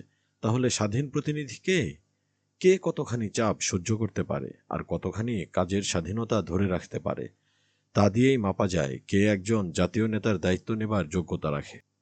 এদিকে সময় পেছানোর ঘোষণায় ঢাকায় তাৎক্ষণিক প্রতিক্রিয়া দেখা দেয়। সিদ্ধান্ত নেয়ার উন্নত জ্ঞান মুজিবকে তার প্রতিক্রিয়া গুছিয়ে নেয়ার জন্য সময় দেয়। ঘোষণার আধা ঘন্টার মধ্যেই ক্রুদ্ধ জনতা বাঁশের লাঠি আর লোহার রড ঘোরাতে ঘোরাতে শহরের রাস্তা কাঁপিয়ে তোলে। ক্রোধ আর বিক্ষোভের স্লোগান দিয়ে পুরো শহর ক্রোধে টকবক করতে থাকে। দোকানপাট, বিশেষ করে যেগুলো অবাঙালিদের, লুট করা হয় আর গাড়ি ভাঙচুর করা হয়। সেদিন বিকেলে স্থানীয় এক হোটেলে আওয়ামী লীগের সংসদীয় দল সর্বশেষ পরিস্থিতি নিয়ে আলোচনায় বসলেন। পরে সংবাদ সম্মেলনে মুজিব ঘোষণা দিলেন, আমরা সবকিছু এমনি এমনি ছেড়ে দিতে পারি না। Pakistan observer, 2 March 1971।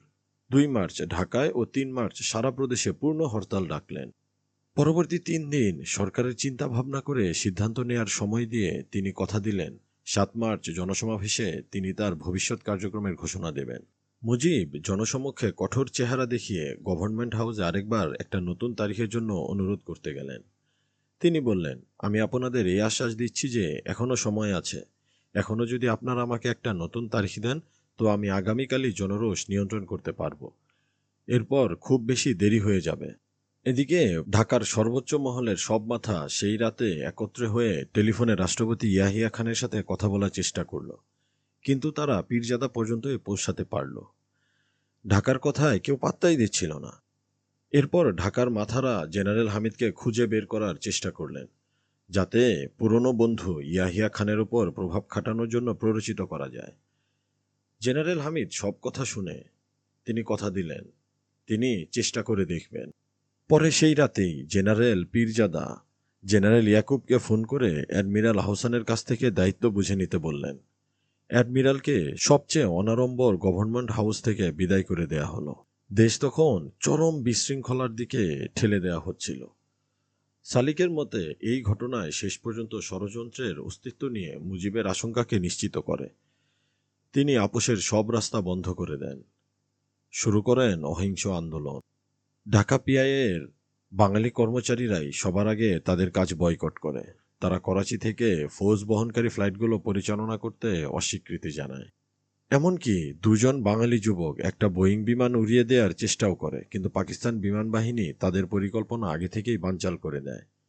1 March flight নিয়ন্ত্রণ ও বিমানবন্দর পরিচালনার দায়িত্ব বুঝে নেয়, আর পরবর্তীতে গণ্ডগোলে পুরোটা সময় সবচেয়ে সফলভাবে দায়িত্ব পালন করে। এভাবে ফৌজ আসতে থাকায় মুজিবের সন্দেহ সত্যি প্রমাণিত হলো। তিনি প্রতিবাদ করেন এবং বলেন, বোয়িংগুলোর MNA-দের আনার কথা, সেগুলো ফৌজ নিয়ে আসছে বাঙালি জনগণের আশা আকাঙ্ক্ষাকে দাবিয়ে রাখার জন্য। জেনারেল ইয়াকুব এই ফৌজ প্রেরণ বন্ধ করার জন্য অনুরোধ জানান। এতে লাভের চেয়ে ক্ষতিই বেশি হবে। মুজিব এবার আগুন ছড়ানো শুরু করলেন। কেউ কি কল্পনা করতে পেরেছিল কত তাড়াতাড়ি এই আগুন সমস্ত প্রদেশে কিংবা সমগ্র দেশে ছড়িয়ে পড়বে? স্থানীয় মার্শাল ল অ্যাডমিনিস্ট্রেশন এই আগুনের শিখা নিয়ন্ত্রণ করার চেষ্টায় একটা মার্শাল ল আদেশ 110 নং জারি করল, যেখানে পাকিস্তানের অখণ্ডতা ও সার্বভৌমত্বের বিরুদ্ধে কোনো খবর, মতামত বা ছবি ছাপানো নিষিদ্ধ করা হয়। আগুনের শিখায় এই কাগজের টুকরো পুড়ে ছারখার হয়ে যায়, কারণ সাংবাদিকরা শুধুমাত্র তাদের নিজেদের ও পরিবারের জীবন সংকটে ফেলেই এই আদেশে সম্মতি দিতে পারত। যারা আওয়ামী লীগের গুন্ডাদের কথা অনুযায়ী কাজ করতে ব্যর্থ হচ্ছিল তাদের উপরই কঠোর শাস্তি নেমে আসছিল। অন্যদিকে প্রশাসন হুমকির মুখে পড়া এই সাংবাদিক ও তাদের পরিবারদের প্রয়োজনীয় প্রতিরক্ষা দিতে পারছিল না। এর ফলাফল ছিল স্পষ্ট। মুখ্য সচিব শফিউল আজম আওয়ামী লীগের জন্য খুবই কাজে এলেন, যার এখনকার খেলা ছিল এই বিশৃঙ্খলাকে একত্র করে ইয়াহিয়ার সরকারকে পূর্ব পাকিস্তানে অকার্যকর করে তোলা। তারা একটা পরিকল্পিত কার্যক্রম চালায়, যার অগ্রভাগে ছিলেন শফিউল আজম। তিনি বেসামরিক বিষয়ের দায়িত্বে থাকা মেজর জেনারেল ফরমানকে অনুরোধ করেন যেন পরিস্থিতি নিয়ন্ত্রণে সেনাবাহিনী ডাকা হয়। ফরমান জবাব দিলেন, এটা এত সহজ না, এর প্রভাব খুবই গুরুতর। এর চেয়ে আপনার সাধারণ আইনরক্ষা বাহিনীকে নামালেই ভালো হতো। জনাব শফিউল আজম জোর গলায় বলেন, না জেনারেল সাহেব, তারা পরিস্থিতি নিয়ন্ত্রণ করতে পারবে না, সেনাবাহিনীকেই নামতে হবে। স্বরাষ্ট্র সচিব ও পুলিশের ইন্সপেক্টর জেনারেলও সিনিয়র মার্শাল ল অফিসারদের কাছে একই ধরনের ফোলকল করতে থাকলেন। জেনারেল ফরমাল বললেন, আপনি কি শেখ সাহেবের সাথে পরামর্শ করে নিয়েছেন? শফিউল আজম বললেন, হ্যাঁ করেছি, আমি তার সম্মতি পেয়েই কথা বলছি। সেনাবাহিনী রাজি হলো এবং ফাঁদে পা দিল। কারফিউ জারি করে 2 মার্চ সন্ধ্যায় তা কার্যকর করতে ফৌজনামা মাত্রই আওয়ামী লীগ তা ভঙ্গ করতে তাদের কর্মীদের পাঠিয়ে দিল। ক্যান্টনমেন্ট থেকে হেলিকপ্টারে করে 32 পাঞ্জাবের একটি প্লাটুনকে উঠিয়ে এনে গভর্নমেন্ট হাউসে নামানো হলো, যাতে তারা উগ্র জনতা থেকে রক্ষা করতে পারে। ফৌজগুলোকে কঠোর নির্দেশ দেওয়া হয়েছিল যাতে গুলি না চালায়। মনে হলো আওয়ামী লীগের স্বেচ্ছাসেবকদেরও একই রকম কঠোর নির্দেশ দেওয়া হয়েছিল, যাতে গুলি চালাতে উস্কানি দেয়। খুবই কঠিন মুহূর্ত। অপ্রীতিকর অবস্থার প্রতিবাদ জানাতে ব্রিগেডিয়ার এ তার ফৌজকে তার অফিসারদের নেতৃত্বে রেখে দিয়ে ছুটে গেলেন মার্শাল ল হেডকোয়ার্টারে। তিনি বললেন, আপনারা আমাকে হাত বেঁধে আগুনে ফেলে দিয়েছেন। ফৌজদের প্রতি ঠাট্টা বিদ্রুপ করে খারাপ ব্যবহার করা হচ্ছে। তারা এখনও গুলি না করার আদেশ মান্য করে চলেছে, কিন্তু শীঘ্রই তাদের ধৈর্য চরম সীমায় পৌঁছে যাবে। তার এই প্রতিবাদ সালিকও শুনছিলেন। 65-এর যুদ্ধে তাকে যেমন দেখেছিলাম তার চেয়ে অনেক বেশি উদ্বিগ্ন মনে হলো। সেই রাতেই আওয়ামী লীগের পক্ষে একটি ঘটনা ঘটল। 6 জন মারা গেল। কারণ ফৌজদের ধৈর্যচ্যুতি ঘটল। ফৌজ আর জনতার সংঘাত ঘটল।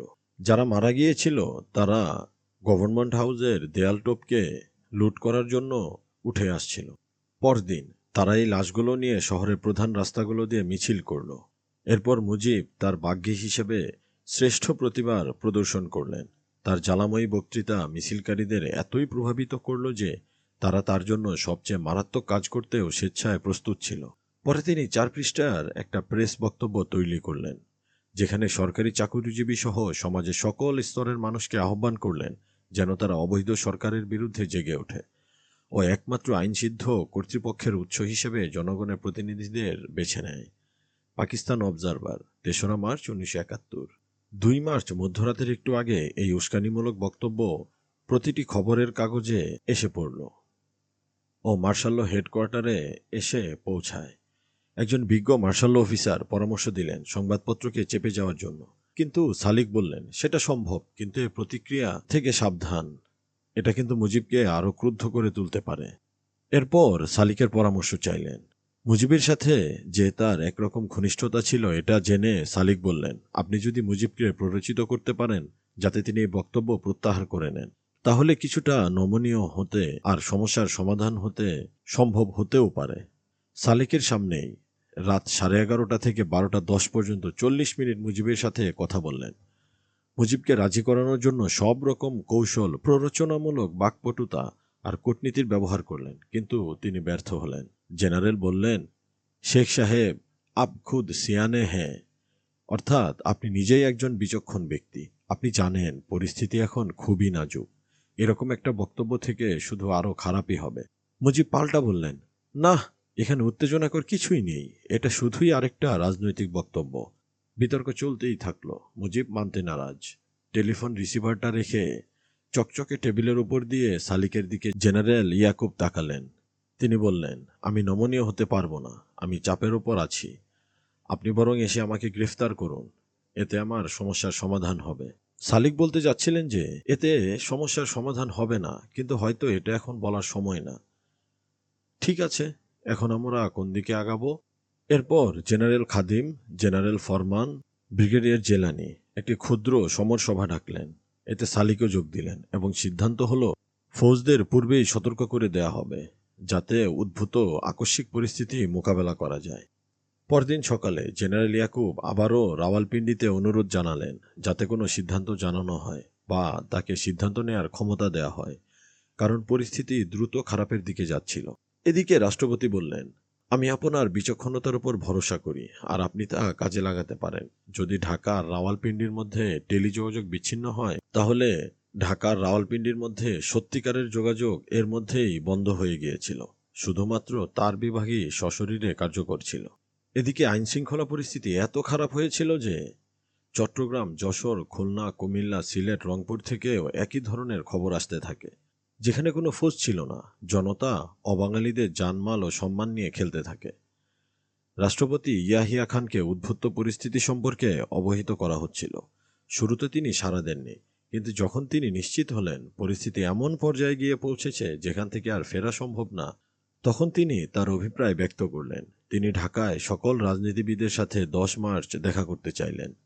মুজিবের প্রতিক্রিয়া জানতে আগেভাগেই বার্তা পৌঁছানো হলো। মুজিব রাজি হলেন।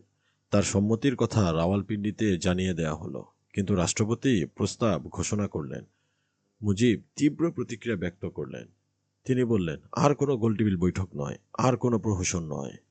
1969-এর 11 থেকে 13 মার্চ রাওয়ালপিন্ডিতে অনুষ্ঠিত রাষ্ট্রপতি আইয়ুব খানের গোলটেবিল বৈঠকের তুলনা দিলেন। এই ক্রোধ প্রকাশের পর তার ক্রুদ্ধ চেহারার কারণ জানতে চাওয়া হলো। তিনি বললেন, আমি যেটাই রাজি হয়েছিলাম তা হলো ইয়াহিয়া রাজনীতিবিদদের সাথে এক এক করে অথবা ছোট ছোট দলের সাথে কথা বলবেন।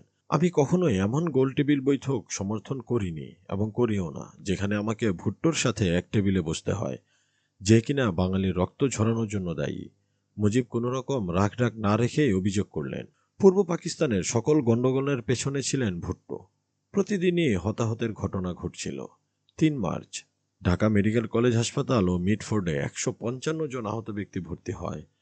পরদিন ৮ জন নিহত হয়, ৪ জন ঘটনাস্থলেই, ৪ জন হাসপাতালে। ফৌজরা শহরে ২ দিনের মতো ছিল। শফিউল আজমের অনুরোধে, মুজিবের সম্মতিতে সেখানে তাদের উপস্থিতিকে জনগণের জন্য উস্কানিমূলক হিসেবে অভিহিত করা হয়। মুজিব এখন চাইছিলেন তারা ব্যারাকে ফিরে যাক, যেন তিনি শুধুমাত্র তাদের কার্যকারিতা পরীক্ষা করতে চেয়েছিলেন। কিন্তু আইন শৃঙ্খলা রক্ষা করবে কে? মুজিব জবাব দিলেন, এটা আমার উপর ছেড়ে দাও। আমি আমার স্বেচ্ছাসেবকদের কাজে লাগাবো। দরকার হলে আমি আনসার ও পুলিশের সাহায্যের জন্য ডাকবো। কিন্তু তোমাদের সেনাবাহিনী আমার দরকার নেই। এদেরকে ব্যারাকে ফিরিয়ে নিয়ে যাও। এখানে একটি গুরুত্বপূর্ণ ঘটনা ঘটে। মুজিবের প্রস্তাবকে মার্শাল ল হেডকোয়ার্টারে গুরুত্বের সাথে বিবেচনা করা হয়।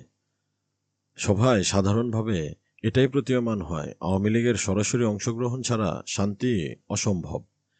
এজন্য রাওয়ালপিন্ডিতে তথ্য পেশ করে এই সিদ্ধান্ত গৃহীত হয়, ফৌজগুলোকে ক্যান্টনমেন্টে ফিরিয়ে কার্যত আওয়ামী লীগের রক্তপিপাসু স্বেচ্ছাসেবকদের হাতে শান্তিরক্ষার দায়িত্ব অর্পণ করা হয়। তার মানে সরকার স্বেচ্ছায় মুজিবের পক্ষে ক্ষমতা ছেড়ে দিল, যিনি এখন পূর্ব পাকিস্তানের একচ্ছত্র নেতা বনে গেলেন। মুজিবের অধীনে অবাঙালিদের জীবন দুর্বিষহ হয়ে উঠল। তাদের অনেকেই আশ্রয় খোঁজার জন্য ক্যান্টনমেন্টে আসতে থাকলো। এটাই এখন তাদের জন্য অত্যাচারের সাগরে একমাত্র নিরাপত্তার দ্বীপ। জেনারেল ইয়াকুব মানুষের কষ্ট দেখে পীড়িত হয়ে জেনারেল পীরজাদাকে ৪ মার্চ ফোন করে বললেন যাতে রাষ্ট্রপতি অবশ্যই আর দেরি না করে ঢাকায় আসেন, কারণ প্রতিটি ঘন্টা পার হয়ে যাবার সাথে সাথে তা সম্ভাব্য সমাধানের পথ থেকে আমাদের দূরে সরিয়ে নিচ্ছিল। জেনারেল পীরজাদা এটাও জানিয়ে দিলেন, রাষ্ট্রপতি এখনই যেন মুজিবের সাথে কথা বলেন এবং পরিস্থিতি আরও ঘোলাটে না করার জন্য বলবেন। ইয়াহিয়া মুজিবের সাথে ব্যক্তিগত টেলিফোনে যোগাযোগ করলেন, যেটা টেলিফোন নির্দেশিকায় তালিকাভুক্ত ছিল না। এই ঘটনায় জেনারেল ইয়াকুব ও তার বিশ্বস্ত সকলেই স্বস্তির নিঃশ্বাস ফেললেন। সেই রাতেই গভর্নর আহসান ১ মার্চ জেনারেল ইয়াকুবের কাছে দায়িত্ব হস্তান্তর করেছিলেন। তার পশ্চিম পাকিস্তানে রওনা দেওয়ার কথা ছিল। জেনারেল ইয়াকুবের বাড়িতে এক বিদায়ী নৈশভোজে তাকে আমন্ত্রণ করা হয়। মেজর জেনারেল খাদিম রাজা ও ফরমান আলী সেখানে উপস্থিত ছিলেন। ভাইস অ্যাডমিরাল আহসানকে বিদায় জানিয়ে ৩ জেনারেল বসলেন রাষ্ট্রপতির আসন্ন সফর ও পরিস্থিতির উপর সম্ভাব্য সুবিধাজনক প্রভাব নিয়ে আলোচনা করতে। রাত ৯টা ১০ একটা টেলিফোন এসে তাদের আলোচনায় বাধা দিল। রাষ্ট্রপতি লাইনে ছিলেন। তিনি জেনারেল ইয়াকুবের সাথে কথা বলতে চাইলেন। তিনি যখন টেলিফোনের দিকে এগোচ্ছিলেন, জেনারেল রাজা, জেনারেল ফরমান, তাদের স্ত্রীরা ও বেগম ইয়াকুব উৎকণ্ঠার সাথে অপেক্ষা করতে থাকলেন। ইয়াহিয়া বললেন, আমি আমার মত পরিবর্তন করেছি, আমি ঢাকায় আসছি না। জেনারেল ইয়াকুব ২-১টা কথা বলতে চাইলেন, কিন্তু রাষ্ট্রপতি তার সিদ্ধান্তে অটল। রাষ্ট্রপতি বললেন, না, আমি আসতে পারবো না, কারণ আমার মনে হয় না যে এতে করে আমি সমাধানের কাছাকাছি পৌঁছাতে পারবো। এটা বলেই হুট করে লাইন কেটে দিলেন। ৩ জেনারেলের তাৎক্ষণিক প্রতিক্রিয়া ছিল হতাশাপূর্ণ আর শোকাবহ। কি করা যেতে পারে? রাষ্ট্রপতি আশার একমাত্র শিখাটুকুও নিভিয়ে দিলেন। জেনারেল ইয়াকুব তৎক্ষণাৎ জেনারেল পীরজাদাকে ফোন করলেন। ১ মিনিটেই তাকে পেয়ে গেলেন। পীর, রাষ্ট্রপতি যদি ঢাকায় আসার জন্য রাজি করানো না যায়, তাহলে আমি হয়তো আমার দায়িত্ব ছেড়ে দিব। আগামীকাল সকালে আমার আনুষ্ঠানিক পদত্যাগপত্র আপনার কাছে পাঠিয়ে দিব। এই টেলিফোনের কথা শেষ হওয়া মাত্র খাদিম ও ফরমানও পদত্যাগ করতে চাইলেন, কিন্তু এই ২ ভদ্রলোকের জন্য জেনারেল ইয়াকুব বললেন, আপনাদের এই সমর্থন প্রকাশের জন্য ধন্যবাদ, কিন্তু এটা কোনো শ্রমিক ইউনিয়ন নয়, এটা সেনাবাহিনী। আপনারা আপনাদের কাজ চালিয়ে যান। সভাভঙ্গের আগে তারা এই সিদ্ধান্তে এলেন, জেনারেল ফরমানকে মধ্যরাতের ফ্লাইটে চিফ মার্শাল ল অ্যাডমিনিস্ট্রেটর হেডকোয়ার্টারে পাঠানো হবে, যাতে তিনি পীরজাদা ও রাষ্ট্রপতিকে পরিস্থিতির গুরুত্ব সম্পর্কে অবহিত করতে পারেন।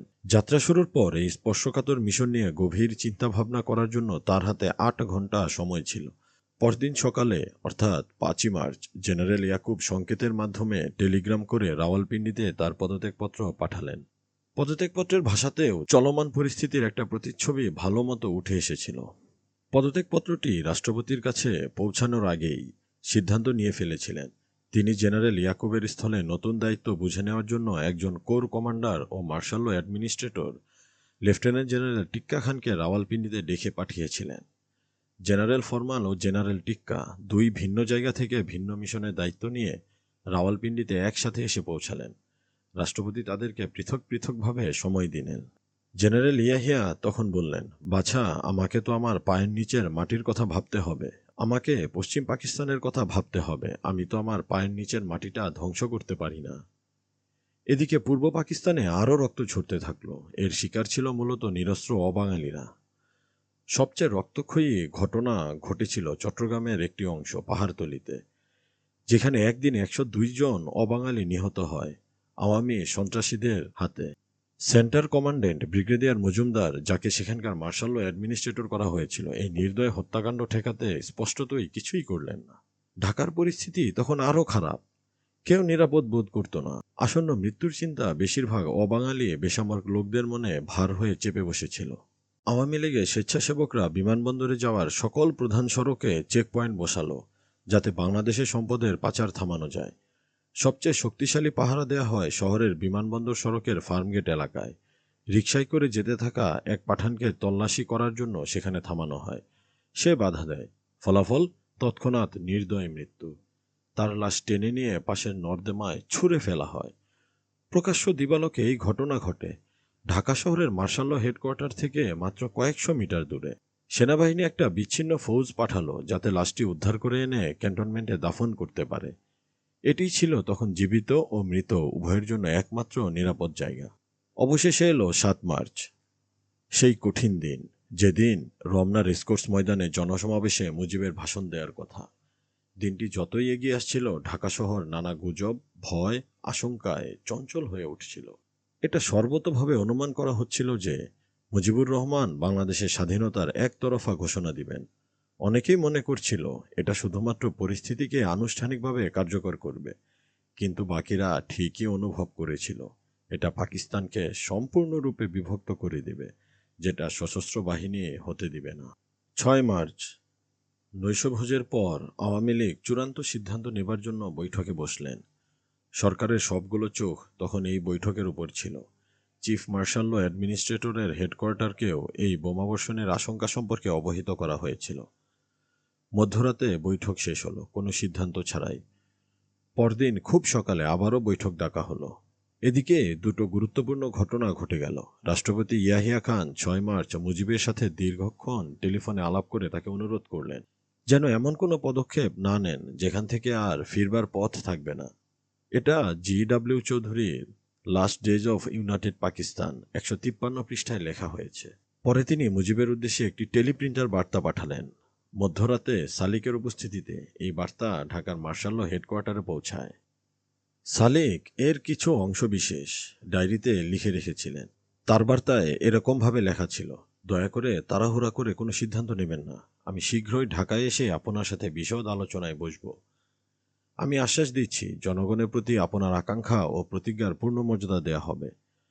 আমার মনে একটা পরিকল্পনা আছে যা আপনাকে ৬ দফার চেয়েও বেশি সন্তুষ্ট করবে।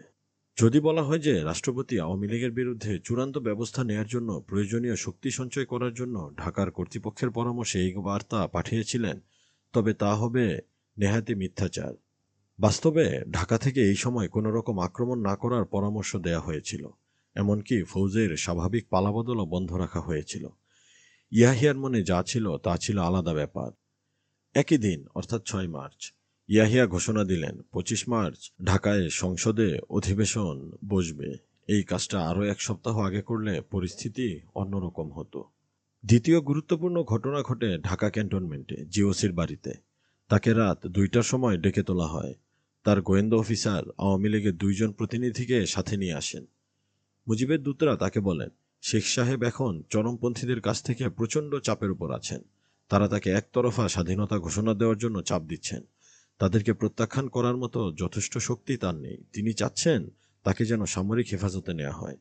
জিওসি উত্তর দিলেন, আমি নিশ্চিত মুজিবের মতো একজন জনপ্রিয় নেতা জানেন কিভাবে এমন চাপকে প্রতিহত করতে হয়। তাকে তার ইচ্ছার বিরুদ্ধে কোনো কাজ করানো যাবে না। তাকে বলে দিন আমি তাকে চরমপন্থীদের রোষ থেকে রক্ষা করার জন্য সেখানে থাকব। কিন্তু তাকে এটাও বলে দিন যে তিনি যেন পাকিস্তানের অখণ্ডতার বিরুদ্ধে কিছু বলেন, তাহলে আমি যা পারি ট্যাঙ্ক, আর্টিলারি, মেশিনগান সব কিছু জড়ো করে সব বিশ্বাসঘাতককে মেরে ফেলব। যদি দরকার হয় ঢাকা শহরকে গুড়িয়ে ধুলোয় মিশিয়ে দেব। শাসন করারও কেউ থাকবে না, শাসিত হবারও কেউ থাকবে না। পরদিন ৭ মার্চ পাকিস্তানে আমেরিকার রাষ্ট্রদূত জনাব ফারল্যান্ড মুজিবের সাথে সাক্ষাৎ করলেন। কিছুক্ষণ পর একজন বাঙালি সাংবাদিক জনাব রহমান সালিককে ফোন করে জানালেন, একতরফা স্বাধীনতার ঘোষণার সিদ্ধান্ত বাতিল হয়েছে। মুজিবের সাথে ফারল্যান্ডের সাক্ষাৎকারের ব্যাপারে সালিকদেরকে আরও জানান। জি.ডব্লিউ. চৌধুরী তার বইয়ে লেখেন, রাষ্ট্রদূত ফারল্যান্ড আমেরিকার নীতি পরিষ্কার করে বুঝিয়ে মুজিবকে পরামর্শ দিয়েছেন তিনি তার বিচ্ছিন্নতাবাদী খেলায় যেন ওয়াশিংটনের সাহায্যের আশায় তাকিয়ে না থাকে। তারপর এলো সেই চরম মুহূর্ত। 2:30 মুজিবের ভাষণ শুরু হবার কথা ছিল এবং রেডিও পাকিস্তানের ঢাকা কেন্দ্র নিজ উদ্যোগে তা সরাসরি সম্প্রচার করার বন্দোবস্ত করে। বেতারের ঘোষকরা এর মধ্যেই রেসকোর্স থেকে শ্রোতাদের উদ্দেশ্যে এই অভূতপূর্ব লক্ষাধিক দর্শকের প্রবল উদ্দীপনার বর্ণনা দেয়া শুরু করে। মুজিব, যিনি সকালবেলা তার বাড়িতে ছাত্রনেতাদের স্বাধীন বাংলাদেশের পতাকা উত্তোলন করতে দিয়েছিলেন, জনসমাবেশে তা উন্মোচন করতে নিষেধ করে দিলেন। টান টান উত্তেজনা নিয়ে মঞ্চে উঠে তিনি জনতার সমুদ্রের দিকে তাকিয়ে দেখলেন, যারা তার বহুল প্রতীক্ষিত ঘোষণার জন্য অপেক্ষা করছে। মুজিব তার স্বভাবসিদ্ধ বজ্রকণ্ঠে ভাষণ শুরু করলেন, কিন্তু ক্রমেই ভাষণের বিষয়বস্তুর সাথে খাপ খাওয়াতে তার কণ্ঠস্বর নামিয়ে আনলেন। তিনি একতরফা স্বাধীনতার ঘোষণা দিলেন না, কিন্তু 25শে মার্চ জাতীয় সংসদ অধিবেশনে যোগদান করার জন্য 4টি শর্ত উপস্থাপন করলেন। শর্তগুলো হলো মার্শাল ল তুলে দেয়া, জনগণের প্রতিনিধিদের কাছে ক্ষমতা হস্তান্তর, সেনাবাহিনীকে ব্যারাকে ফিরে যাওয়া এবং বাঙালি জনতা হত্যার তদন্তসহ বিচার করা। ভাষণের শেষ দিকে তিনি জনতাকে পরামর্শ দিলেন যেন তারা শান্তিপূর্ণ ও অহিংস থাকে। রেসকোর্সে ঢেউয়ের মতো উপচে পড়া জনতা এখন ভাটার স্রোতের মতো ছড়িয়ে পড়ল। তাদের দেখে মনে হচ্ছিল যেন সন্তোষজনক ধর্মোপদেশ শোনার পর কোনো ধার্মিক জনতা মসজিদ বা গির্জা থেকে ফিরে আসছে। সেনাবাহিনীর অনেকেই অনুমান করেছিল তারা ক্যান্টনমেন্টে হামলা করার জন্য উদ্বুদ্ধ হবে। সেই ক্রোধ তাদের মধ্যে ছিল না। চিফ মার্শাল ল অ্যাডমিনিস্ট্রেটরের হেডকোয়ার্টার থেকে আসা ফোনের উত্তরে এক সিনিয়র অফিসার বললেন, বর্তমান পরিস্থিতিতে এটাই সর্বশ্রেষ্ঠ ভাষণ। তাৎক্ষণিক সংকট এড়ানোর পর মুজিবের সিদ্ধান্তের উপর কোন বিষয়গুলো প্রভাব খাটিয়েছে তা নিয়ে গবেষণা শুরু হলো। 3টি কারণ লিপিবদ্ধ করা হলো। হয়তো তিনি রাষ্ট্রপতির বাড়িয়ে দেয়া জলপাইয়ের ডাল আঁকড়ে ধরেছেন, হয়তো ফারল্যান্ডের সাক্ষাৎ তার ভারসাম্য নাড়িয়ে দিয়েছে, হয়তো জিওসির হুমকি আসল কাজটা করেছে, কিংবা হয়তো 3টি প্রভাবই একযোগে কাজ করেছে। কিন্তু কেউই এটা মেনে নিতে প্রস্তুত ছিল না যে পাকিস্তানের প্রতি মুজিবের সত্যিকারের ভালোবাসার কারণেই এমনটা হয়েছে। ঝড়টা কেটে যাওয়ার পর 3:40 লেফটেন্যান্ট জেনারেল টিক্কা খান এসে পৌঁছালেন। Lieutenant general Yakub, major general Khadim Raja আর অন্যান্য সিনিয়র সামরিক অফিসাররা তাকে স্বাগত জানাতে গেলেন। সালিকও সেখানে ছিলেন। জেনারেল খাদিম হোসেন রাজা জেনারেল টিক্কা খানের সাথে একই গাড়িতে ছিলেন। পথে জেনারেল টিক্কা খাদিমকে বললেন, এখানে তোমরা কী সব ঝামেলা পাকিয়ে রেখেছ? জিওসি, যিনি রাজনৈতিক আর আবহাওয়া দুইয়েরই অনেক ঝড় কাটিয়ে এসেছেন আর আশা করেছিলেন উৎসাহের বাণী শুনবেন, এমন অপ্রত্যাশিত মন্তব্যে আহত হলেন। তিনি লাফ দিয়ে তার আসনের কিনারে সরে গিয়ে বললেন, মুখ সামনে কথা বলুন স্যার, আমরা এখানে নরকের মধ্য দিয়ে যাচ্ছি। এটাই কি আমাদের পুরস্কার? নিজে পরিস্থিতি দেখার আগে দয়া করে আপনার এই মন্তব্য সামলে রাখুন। সেই সন্ধ্যায় জেনারেল টিক্কা খানকে পরিস্থিতি সম্পর্কে আনুষ্ঠানিক ব্রিফিং করা হলো। সালিককে এই ব্রিফিংয়ের সময় পাশের রুমে থাকতে বলা হয়েছিল, কিন্তু কেউ সালিককে ডেকে পাঠালো না। সন্ধ্যা 7:30 দিকে জেনারেল ইয়াকুব ব্রিফিং থেকে বের হয়ে এলেন এবং তার স্নেহভরা হাত সালিকের ডান কাঁধে রেখে বললেন, প্রথম দেখায় কেউই একটা সমস্যার গুরুত্ব উপলব্ধি করতে পারে না। রাত 8টায় রাওয়ালপিন্ডিতে সংকেত পাঠানো হলো। জেনারেল টিক্কা খান তার দায়িত্ব বুঝে নিয়েছেন। এখন তার মাথায় 3টা টুপি, গভর্নর, মার্শাল ল অ্যাডমিনিস্ট্রেটর আর ইস্টার্ন কমান্ডের কমান্ডারের টুপি। কিন্তু মুজিবুর রহমান তখনও প্রদেশে রাজত্ব করে চলেছেন এবং জেনারেল টিক্কা খান এমন কোনো বিচারপতি খুঁজে পেলেন না যিনি তাকে গভর্নর হিসাবে শপথ পাঠ করাবেন। পূর্ব পাকিস্তান হাইকোর্টের প্রধান বিচারপতি জনাব সিদ্দিকী অসুস্থতার কারণ দেখিয়ে শপথ গ্রহণ করাতে অপারগ প্রকাশ করলেন। আসলে তিনি আওয়ামী লীগকে বিরক্ত করার সাহস পাননি, যারা কার্যত প্রদেশের শাসক ছিল। কিছুদিন পর জনাব সিদ্দিকীর দৃঢ় অবস্থানকে সমর্থন করে ঢাকা বার অ্যাসোসিয়েশন একটি প্রস্তাব পাশ করে। এদিকে আওয়ামী লীগ তার শাসন সুদৃঢ় করতে মোট 31টি নির্দেশিকার ধারা জারি করল, যেটা সরকারিভাবে বিভাগসমূহ, শিল্পক্ষেত্র, রাষ্ট্রীয় বাণিজ্যিক ব্যাংক, শিক্ষা প্রতিষ্ঠান ও অন্যান্য সমাজের সকল স্তরের মানুষ পালন করতে থাকল। এমনকি সরকার নিয়ন্ত্রিত বেতার ও টেলিভিশনও মুজিবের আদেশ মেনে চলল। মুজিবের শাসন সারা প্রদেশকে গ্রাস করে নিল, শুধুমাত্র সামরিক ক্যান্টনমেন্টের 7টি পকেট ছাড়া, যেখানে অফিসার আর লোকজন তাদের ভারাক্রান্ত দিন রাত পার করতে থাকলো। মানসিকভাবে বিপর্যস্ত থাকা সত্ত্বেও তার শৃঙ্খলার প্রতি অনুগত থাকল। কিন্তু মুজিব উস্কানি দেওয়ার কোনো রাস্তাই চেষ্টা না করে ছাড়লেন না। এমনকি তিনি জনগণকে এটাও বললেন যেন সশস্ত্র বাহিনীকে সড়ক ও রেলপথ ব্যবহার করতে না দেয়। সশস্ত্র বাহিনী কয়েকজন তখনও গুরুত্বপূর্ণ স্থাপনাগুলো যেমন ব্যাংক, বেতার, টেলিভিশন, বিদ্যুৎ কেন্দ্র, টেলিফোন এক্সচেঞ্জে পুলিশ ও ইস্ট পাকিস্তান রাইফেলস এর সাথে পাহারায় দাঁড়িয়ে থাকত। জনতা মাঝে মাঝেই দায়িত্বরত ফৌজের উপর তিরস্কার আর বিদ্রূপের আক্রমণ চালাত আর তাদের চলাফেরায় বাধা দিত। এতে এক এক সময় জনতার সাথে আইন প্রয়োগকারী সংস্থার সদস্যদের সংঘর্ষ লেগে যেত। ৭ মার্চ আনুষ্ঠানিকভাবে একটা হ্যান্ড আউট জারি করা হয়, যেখানে সারা সপ্তাহের হতাহতের হিসাব দেয়া হয়। যেখানে উল্লেখ থাকে ১৭২ জন নিহত ও ৩৫৮ জন আহত হয়েছে। এখানে বলা হয়, এদের মধ্যে চট্টগ্রামের পাহাড়তলী, ফিরোজবাগ কলোনি ও ওয়ারলেস কলোনিতে দাঙ্গাকারীদের নিজেদের ভেতর সংঘর্ষে ৭৮ জন নিহত ও ২০৫ জন আহত। সেনাবাহিনীর হাতে মাত্র ৫ জন নিহত ও ১ জন আহত, যেখানে ইপিআর এর বুলেটে মারা যায় ২ জন। ৩ ও ৪ মার্চ খুলনার স্থানীয় অস্থানীয়দের মধ্যে সংঘর্ষে পুলিশ গুলি চালালে ৪১ জন নিহত হয়। তারা রংপুরে স্থানীয় সংঘর্ষ দমন করতে ৩ জনকে নিহত ও ১১ জনকে আহত করে। বাঙালিরা এই হিসাব বিশ্বাস করেনি। তাদের ধারণা ছিল এই হ্যান্ডআউটে প্রকৃত সংখ্যা থেকে কমিয়ে লেখা হয়েছে, বরং তারা সংবাদপত্রের অতিরঞ্জিত হেডলাইনগুলোই বিশ্বাস করেছিল। শত শত মানুষ গুলিতে আহত হয়ে হাসপাতালে ছুটছে। সেনাবাহিনী বুলেটের আঘাতে হাজার হাজার মানুষ মারা পড়ছে। আক্রান্তদের মধ্যে নিষ্পাপ নারী ও শিশুও আছে। হ্যান্ডআউটের মতো সংবাদপত্রেও যে খবরটা আসেনি তা হলো পশ্চিম পাকিস্তানি বেসামরিক লোকসহ অবাঙালিদের দুঃসহ যাতনা, যারা আওয়ামী লীগের সন্ত্রাসীদের হাতে অত্যাচারিত হয়েই চলছিল। কর্তৃপক্ষকে এটা বলা হয় যেন তারা আওয়ামী লীগের কার্যত শাসনকালের সময় তাদের নিষ্ঠুর অত্যাচারের বিশদ বর্ণনা উপস্থাপন করে, কিন্তু তারা তা করতে অস্বীকৃতি জানায়। তারা এর জন্য দুটো কারণ দেখায়। প্রথমত, তারা বলে এটা দ্বিজাতি তত্ত্বকে মিথ্যা প্রমাণ করবে। দ্বিতীয়ত, এতে পশ্চিম পাকিস্তানে প্রতিশোধের উস্কানি দিতে পারে, যেখানে বাঙালিদের একটা বড় অংশ শান্তিতে বসবাস করছে।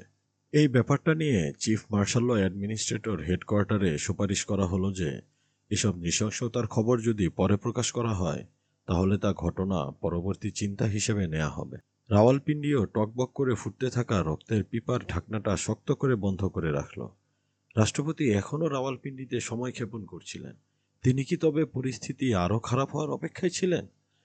তার আগমন আওয়ামী লীগের ক্ষমতা অধিগ্রহণে যেন সহায়ক না হয় সেই আশায় এদিকে মুজিব তার অস্ত্রশস্ত্র নিয়ে রাষ্ট্রপতির সাথে শেষ খেলায় মুখোমুখি হবার জন্য প্রস্তুত হলেন। তিনি রাষ্ট্রপতির পরিস্থিতির বাস্তবতা স্বীকার করতে না চান। কর্নেল অবসরপ্রাপ্ত এম.এ.জি. উসমানী মুজিবের কার্যত কমান্ডার ইন চিফ হলেন। তার ব্যক্তিগত সেনাবাহিনী তৈরি হলো আওয়ামী লীগের স্বেচ্ছাসেবক, বিশ্ববিদ্যালয়ের ছাত্র আর প্রাক্তন সার্ভিসম্যানদের নিয়ে।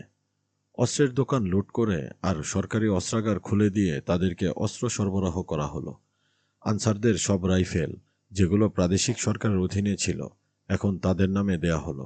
অভ্যন্তরীণ অস্ত্রের মজুদকে আরও শক্তিশালী করতে দেশের বাইরে থেকে, মূলত ভারত থেকে ঘূর্ণিঝড় পরবর্তী রিলিফের মালামালের সাথে অস্ত্রের বহর পাঠিয়ে দেয়া হলো।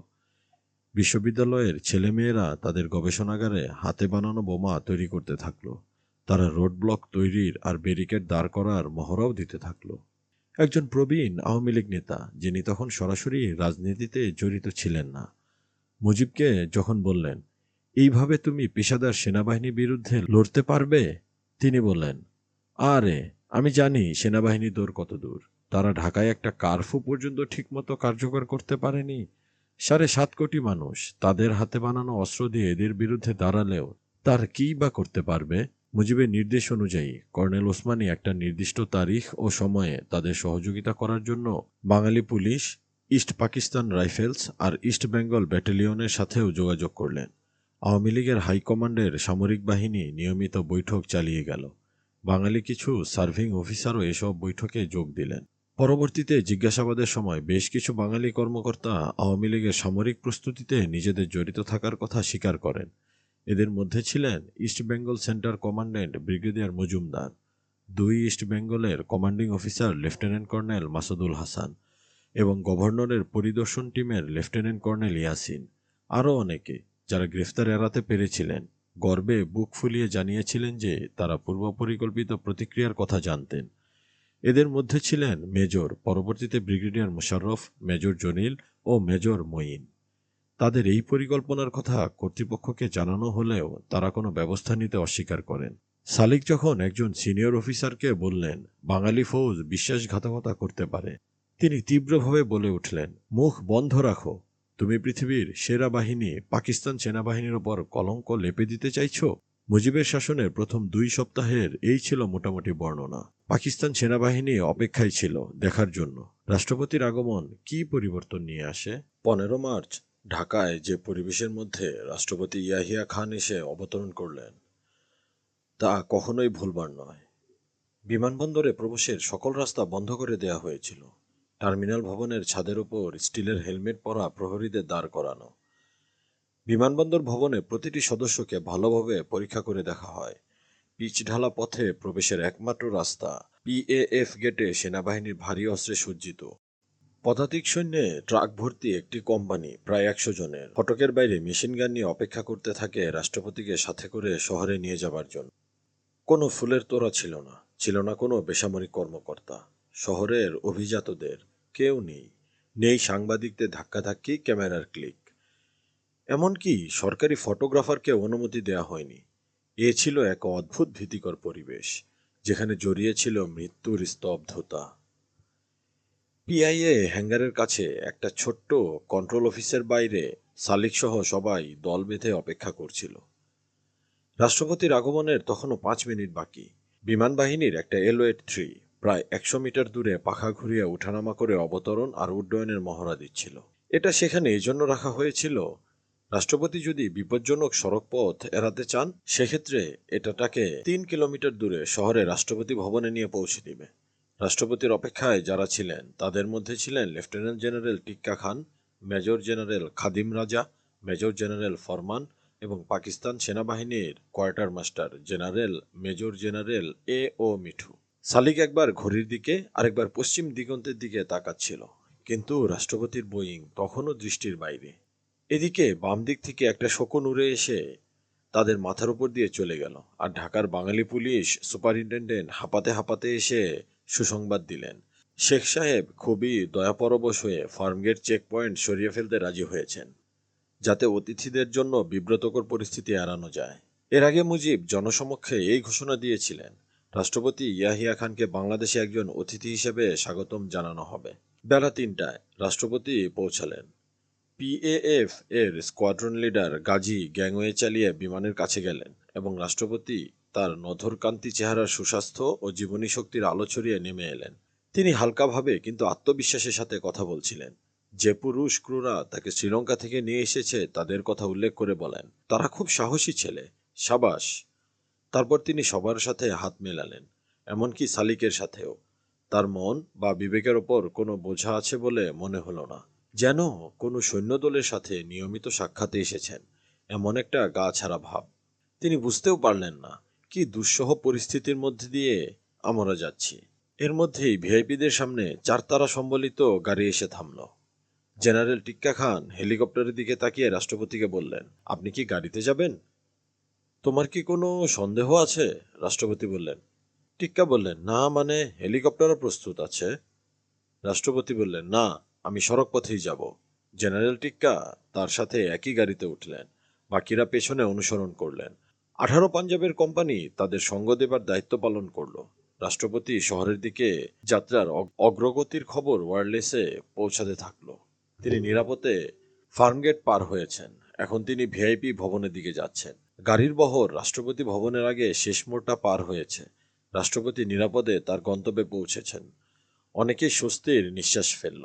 একটা বড় বাধা শান্তিপূর্ণভাবে পার করা গেল। সেই সন্ধ্যায় স্থানীয় সিনিয়র সামরিক অফিসারদের ডেকে পাঠালেন পরিস্থিতির বিবরণ দেওয়ার জন্য। সমসাময়িক বিষয়, বিশেষ করে আইনশৃঙ্খলার ব্যাপারে, ব্যবহারযোগ্য বাহিনীর সংখ্যা ও বিভিন্ন এলাকায় বিন্যাস। সব ব্রিফিংয়ের মতো এটাও একটা কনফিডেন্ট নোট দিয়ে শেষ হলো। রাষ্ট্রপতির সামনে জটিল রাজনৈতিক পরিস্থিতির গভীরতা নিয়ে কোনো বিবরণী উপস্থাপন করা হলো না, কিংবা কোনো সুপারিশও করা হলো না। এই উপেক্ষার ব্যাপারটি সিনিয়র অফিসারদের একজনকে জিজ্ঞাসা করা হলে তিনি বললেন, রাষ্ট্রপতি এ ব্যাপারে কখনো জানতেই চাননি। তার নিজস্ব উপদেষ্টা আছে, তিনি তাদের গবেষণার উপরই ভরসা করেন। তিনি অকুস্থলে থাকা মানুষদের মতামতের থোড়াই পরোয়া করেন। ব্রিফিংয়ের শেষে রাষ্ট্রপতি বললেন, চিন্তা করো না, আমি কাল মুজিবের সাথে একজোট হব। তাকে আমার মনের কথা খুলে বলবো। তাকে পাত্তা দিব না, আর তাকে মধ্যাহ্নভোজের দাওয়াত পর্যন্ত দিব না। এরপর তার সাথে পরের দিন আবার দেখা করব, আর দেখব সে কেমন প্রতিক্রিয়া দেখায়। সে যদি ভদ্র আচরণ না করে, আমি আমার উত্তর পেয়ে যাব। হঠাৎ নীরবতা নেমে এলো। অস্বস্তিকর কিছু মুহূর্তের পর একজন দীর্ঘদেহী পেশিবহুল ব্যক্তি বুক ফুলিয়ে দাঁড়িয়ে তার বক্তব্য উপস্থাপনের অনুমতি চাইলেন। তিনি বললেন, স্যার, পরিস্থিতি খুবই নাজুক। এটা অবশ্যই একটা রাজনৈতিক ব্যাপার, আর একে রাজনৈতিকভাবেই সমাধান করতে হবে, নয়তো হাজার হাজার নিরপরাধ পুরুষ, নারী, শিশু প্রাণ হারাবে। ইয়াহিয়া গভীর মনোযোগ দিয়ে শুনছিলেন, আর অন্যরা শুনছিলেন ভীতির সাথে। রাষ্ট্রপতি তার চোখের পাপড়ি নাড়াতে নাড়াতে মাথা দুলিয়ে বললেন, মিটি, আমি তা জানি, আমি তা জানি। মিটি বসে পড়লেন। কিছুদিন পর তাকে চুপচাপ দায়িত্ব থেকে অব্যাহতি দেওয়া হলো।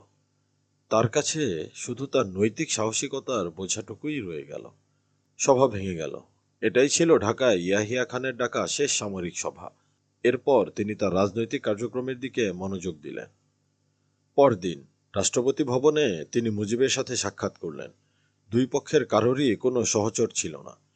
এতে এমন বোঝানো হয় যে এটা ছিল ভঙ্গ করা চুক্তিকে পুনরায় প্রতিষ্ঠিত করার এক অনানুষ্ঠানিক প্রচেষ্টা। ইয়াহিয়ার এটা বুঝতে সময় লাগলো না যে মুজিব তার আস্তিনের তলায় কিছু একটা লুকিয়ে রেখেছেন, আর তিনি রাষ্ট্রপতির প্রস্তাবে তেমন খোলাখুলি সাড়া দিচ্ছিলেন না, যেমনটা প্রাক নির্বাচনী দিনগুলোতে দিতেন। রাষ্ট্রপতি হতাশ হলেন। আশ্চর্য ব্যাপার হলো, আপাত দৃষ্টিতে তিনি পুরো 1 বছর ঘাসের মধ্যে থাকা সাপটাকে দেখতে পাননি। যদিও এমনটা বলা হয়, নেতাদের এতটাই সূক্ষ্ম অনুভূতিশীল হওয়া উচিত যেন ঘাসের বেড়ে ওঠার শব্দও শুনতে পান। অন্যদিকে জেনারেল ইয়াহিয়া খান এখনও মনে করছিলেন সর্বময় ক্ষমতা তার দখলে আছে, যেহেতু তিনি রাষ্ট্রপতি, চিফ মার্শাল ও অ্যাডমিনিস্ট্রেটর, সশস্ত্র বাহিনীর সুপ্রিম কমান্ডার ও সেনাবাহিনীর কমান্ডার ইন চিফ। তিনি একজন আঞ্চলিক রাজনৈতিক নেতার কাছ থেকে পর্যাপ্ত ছাড় আদায় না করে কেন প্রশ্রয় দিবেন? এখানেই ছিল মূল দ্বন্দ্ব। তাদের দুজনেই ভিন্ন ভিন্ন আঙ্গিকে তাদের কথা বলছিলেন। প্রত্যেকেই ভাবছিলেন তাকেই ছাড় দিতে বলা হচ্ছে। 17 মার্চ ইয়াহিয়া ও মুজিব পূর্ণাঙ্গ আলোচনায় বসলেন। এটা ছিল একটা কঠিন অধিবেশন। উভয় পক্ষ থেকে যার যার মতামত পেশ করা হলো, যেখানে কোনো রকম আপোষের অবকাশ ছিল না। আওয়ামী লীগ তার দলকে ভালোমতো বুঝিয়ে দিয়েছিল, কিন্তু রাষ্ট্রপতির উপদেষ্টাদেরকে তাদের দৃষ্টিকোণ থেকে বোঝাতে পারল না। আলোচনার পর মুজিব যখন তার সাদা গাড়িতে কালো পতাকা উড়িয়ে রাষ্ট্রপতি ভবন থেকে বের হয়ে এলেন, ফটকে অপেক্ষারত সাংবাদিকরা তাকে থামালো। সালিক ছিলেন, কিন্তু মুজিব ইউনিফর্মের দিকে লক্ষ্যই করলেন না। তাকে দুশ্চিন্তাগ্রস্ত ও খুবই ক্ষুব্ধ মনে হলো। সালিক তার বাম কাঁধের কাছে দাঁড়িয়ে তার চেহারার দিকে তাকিয়েছিলেন। মুজিবের চেহারাটা বিবর্ণ, উত্তেজনায় তার শরীর, ঠোঁট থরথর করে কাঁপছিল। তিনি সব প্রশ্নের উত্তর হ্যাঁ এবং না দিয়ে এড়িয়ে গিয়ে তাড়াহুড়ো করে তার ধানমন্ডির বাসার দিকে রওনা দিলেন। সাংবাদিকরা তাকে অনুসরণ করল। অন্যান্যরা বিমূঢ় হয়ে ডালপালার বিস্তৃত বটগাছের নিচে দাঁড়িয়ে রইল। সালিক ক্যান্টনমেন্টে ফিরে জানতে পারল জিওসি দিনের আলোচনার ফলাফল জানতে জেনারেল টিক্কা খানের কাছে গিয়েছিলেন। টিক্কা বলেছেন, খাদিম, আমি তোমার মতোই খুব সামান্যই জানি।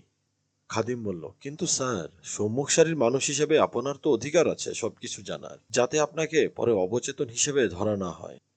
সেই সন্ধ্যায় টিক্কা খানের সরকারি গাড়ি রাষ্ট্রপতি ভবনে প্রবেশ করল। ইয়াহিয়া খান তাকে জানালেন, পেজন্মাটা ভালো ব্যবহার করেনি, তুমি তৈরি হও। টিক্কা খান রাত 10টায় জিওসিকে ফোন দিয়ে বললেন, খাদিম, তুমি তোমার কাজ শুরু করতে পারো। এই কথার অর্থ ছিল আর্মি অ্যাকশনের জন্য পরিকল্পনা ও কাগজপত্রের প্রস্তুতি শুরু করা, যেমন করে সেনাবাহিনী সবসময় যে কোনো আকস্মিক ঘটনার জন্য প্রস্তুত থাকে। কিন্তু এই অ্যাকশন রাজনৈতিক আলোচনার অগ্রগতির উপর নির্ভর করবে। ঢাকার সেনাবাহিনী রাষ্ট্রপতিকে কঠোর হস্তে ব্যবস্থা নিতে জোর করছিল না। তারা তখনও রাজনৈতিক নিষ্পত্তির জন্য অপেক্ষা করছিল, যার জন্য রাষ্ট্রপতি ভবনে চেষ্টা চলছিল। এখানে একটা গুরুত্বপূর্ণ কথা, প্রস্তুতি পর্ব যে আসল উদ্দেশ্যের ইঙ্গিত বহন করবেই তা কিন্তু নয়। কেউ যদি কোনো দেশের সামরিক নথিগুলো খুঁজে বের করে, সেখানে দেশের সম্ভাব্য শত্রুদের বিরুদ্ধে আক্রমণাত্মক পরিকল্পনার সাথে সাথে আত্মরক্ষার পরিকল্পনাও খুঁজে পাবে। এটা শুধুই আকস্মিক ঘটনার জন্য প্রস্তুতির পরিকল্পনা ছিল। 18ই মার্চ সকালে মেজর জেনারেল খাদিম রাজা ও মেজর জেনারেল রাও ফরমান আলী মূল অপারেশনাল পরিকল্পনার খসড়া তৈরি করতে জিওসির অফিসে মিলিত হন। দুজনেই এ ব্যাপারে একমত হলেন যে অপারেশন ব্লিটস অর্থাৎ জনগণের সহযোগিতা এর মূলনীতি এখন আর প্রাসঙ্গিক নেই, যেমনটা 1 মার্চ থেকে পুরোপুরি বোঝা যাচ্ছে। তারা এ বিষয়ে আরও একমত পোষণ করলেন যে অপারেশন ব্লিটসের লক্ষ্য একইভাবে অন্য ঘটনাবলীর নিচে চাপা পড়ে গিয়েছে। এখন যদি কোনো অ্যাকশন নিতে হয় এবং যখনই নিতে হয়, সেটা মুজিবের কার্যত শাসনকে পরাস্ত করে সরকারি কর্তৃপক্ষকে পুনরায় প্রতিষ্ঠিত করার উদ্দেশ্যে নিতে হবে। একই বৈঠকে জেনারেল ফরমান আলী হালকা নীল অফিস প্যাডে সাধারণ একটা স্কুল পেন্সিল দিয়ে নতুন পরিকল্পনা লিখলেন। মেজর সালিক জেনারেল ফরমানের পরিচ্ছন্ন হাতের লেখায় মূল পরিকল্পনাটি দেখেছিলেন। অপারেশন সার্চলাইট নামের এই পরিকল্পনায় ছিল 5 পৃষ্ঠায় বিস্তৃত 16টি অনুচ্ছেদ। অনুমান করা হয় এই পরিকল্পনা প্রয়োগের প্রতিক্রিয়া হিসেবে নিয়মিত ইস্ট বেঙ্গল ব্যাটালিয়ন সহ সকল বাঙালি ফৌজ বিদ্রোহ করবে। এই জন্য তাদেরকে নিরস্ত্র করতে হবে। দ্বিতীয়ত, মুজিবের ডাক দেয়া অসহযোগ আন্দোলনকে নেতৃত্বহীন করতে সকল বিশিষ্ট আওয়ামী লীগ নেতাকে রাষ্ট্রপতির সাথে বৈঠকে থাকা অবস্থায় গ্রেফতার করতে হবে। 20 মার্চ বিকেলে ফ্ল্যাগ স্টাফ হাউসে জেনারেল হামিদ ও লেফটেন্যান্ট জেনারেল টিক্কা খানের সামনে এই হাতে লেখা পরিকল্পনা পড়ে শোনানো হয়। তারা দুজনেই এই পরিকল্পনার মূল বিষয়গুলোর সাথে একমত হন। তবে জেনারেল হামিদ একটি ব্যাপারে দ্বিমত পোষণ করেন, যেখানে বাঙালি ফৌজকে নিরস্ত্র করার কথা বলা হয়েছিল। কারণ হিসেবে তিনি বলেন, এতে পৃথিবীর অন্যতম উঁচু দরের একটা সৈন্যদলকে ধ্বংস করা হবে। যা হোক, তিনি ইস্ট পাকিস্তান রাইফেলস ও পুলিশের মতো আধাসামরিক বাহিনীকে নিরস্ত্র করার পক্ষে অনুমোদন দিলেন। তিনি শুধু একটি প্রশ্ন জিজ্ঞেস করলেন, বিভিন্ন দায়িত্বে এই ফৌজদেরকে বণ্টন করার পর তোমাদের হাতে কি কোনো অতিরিক্ত সংরক্ষিত বাহিনী থাকবে? জিওসি সাথে সাথে জবাব দিলেন, না স্যার। পরে রাষ্ট্রপতিও এই পরিকল্পনার একটা মূল অংশ বাতিল করে দেন।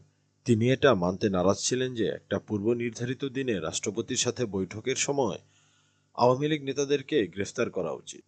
আমি রাজনৈতিক সমঝোতায় জনগণের বিশ্বাসকে গলা টিপে হত্যা করতে চাই না। আমি গণতন্ত্রের বিশ্বাসঘাতক হিসেবে ইতিহাসের পাতায় নাম উঠাতে চাই না। তিনি ঠিক এই কথাগুলোই বলেছিলেন, একজন চাক্ষুষ সাক্ষী হিসেবে সালিককে জানানো হয়।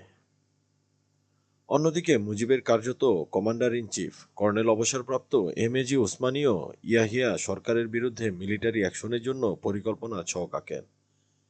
তিনি গোপনে নিয়মিত পাকিস্তান সেনাবাহিনীতে যারা ছিলেন তাদের সহ বাঙালি ফৌজের সাথে যোগাযোগ করেন, যাতে তারা মুজিবের ডাকে অ্যাকশনে যেতে প্রস্তুত থাকে। মেজর জেনারেল অবসরপ্রাপ্ত ডি.কে পালিতের দ্য লাইটেনিং ক্যাম্পেইন, যা 1971-এর যুদ্ধের কয়েক সপ্তাহ পরই প্রচারের লক্ষ্যে ভারতীয় সরকারের অনানুষ্ঠানিক পৃষ্ঠপোষকতায় প্রকাশিত হয়। তার ভাষ্যমতে কর্নেল ওসমানের পরিকল্পনায় নিচের কার্যধারাগুলো ছিল। ছিল: 1. ঢাকা বিমানবন্দর ও চট্টগ্রাম সমুদ্রবন্দর দখল করে পূর্ব পাকিস্তানকে অবরোধ করা। ঢাকা বিশ্ববিদ্যালয়কে ভিত্তি করে সশস্ত্র ছাত্রদের সহযোগিতায় ইস্ট পাকিস্তান রাইফেলস ও পুলিশ দ্বারা ঢাকা শহরকে নিয়ন্ত্রণ করা। ইস্ট পাকিস্তান রাইফেলস বা ইস্ট বেঙ্গল রেজিমেন্টের সদস্যদেরকে দলত্যাগ করে ক্যান্টনমেন্টে হামলা ও দখলের কাজে লাগানো। এইভাবে উভয় পক্ষই চরম প্রস্তুতি নিল। কারা প্রথম হামলা করবে তা তখনও জানা ছিল না। দেখা গেল দুই পক্ষই প্রথমে রাজনৈতিক পথ ব্যবহার করতে চাইছে।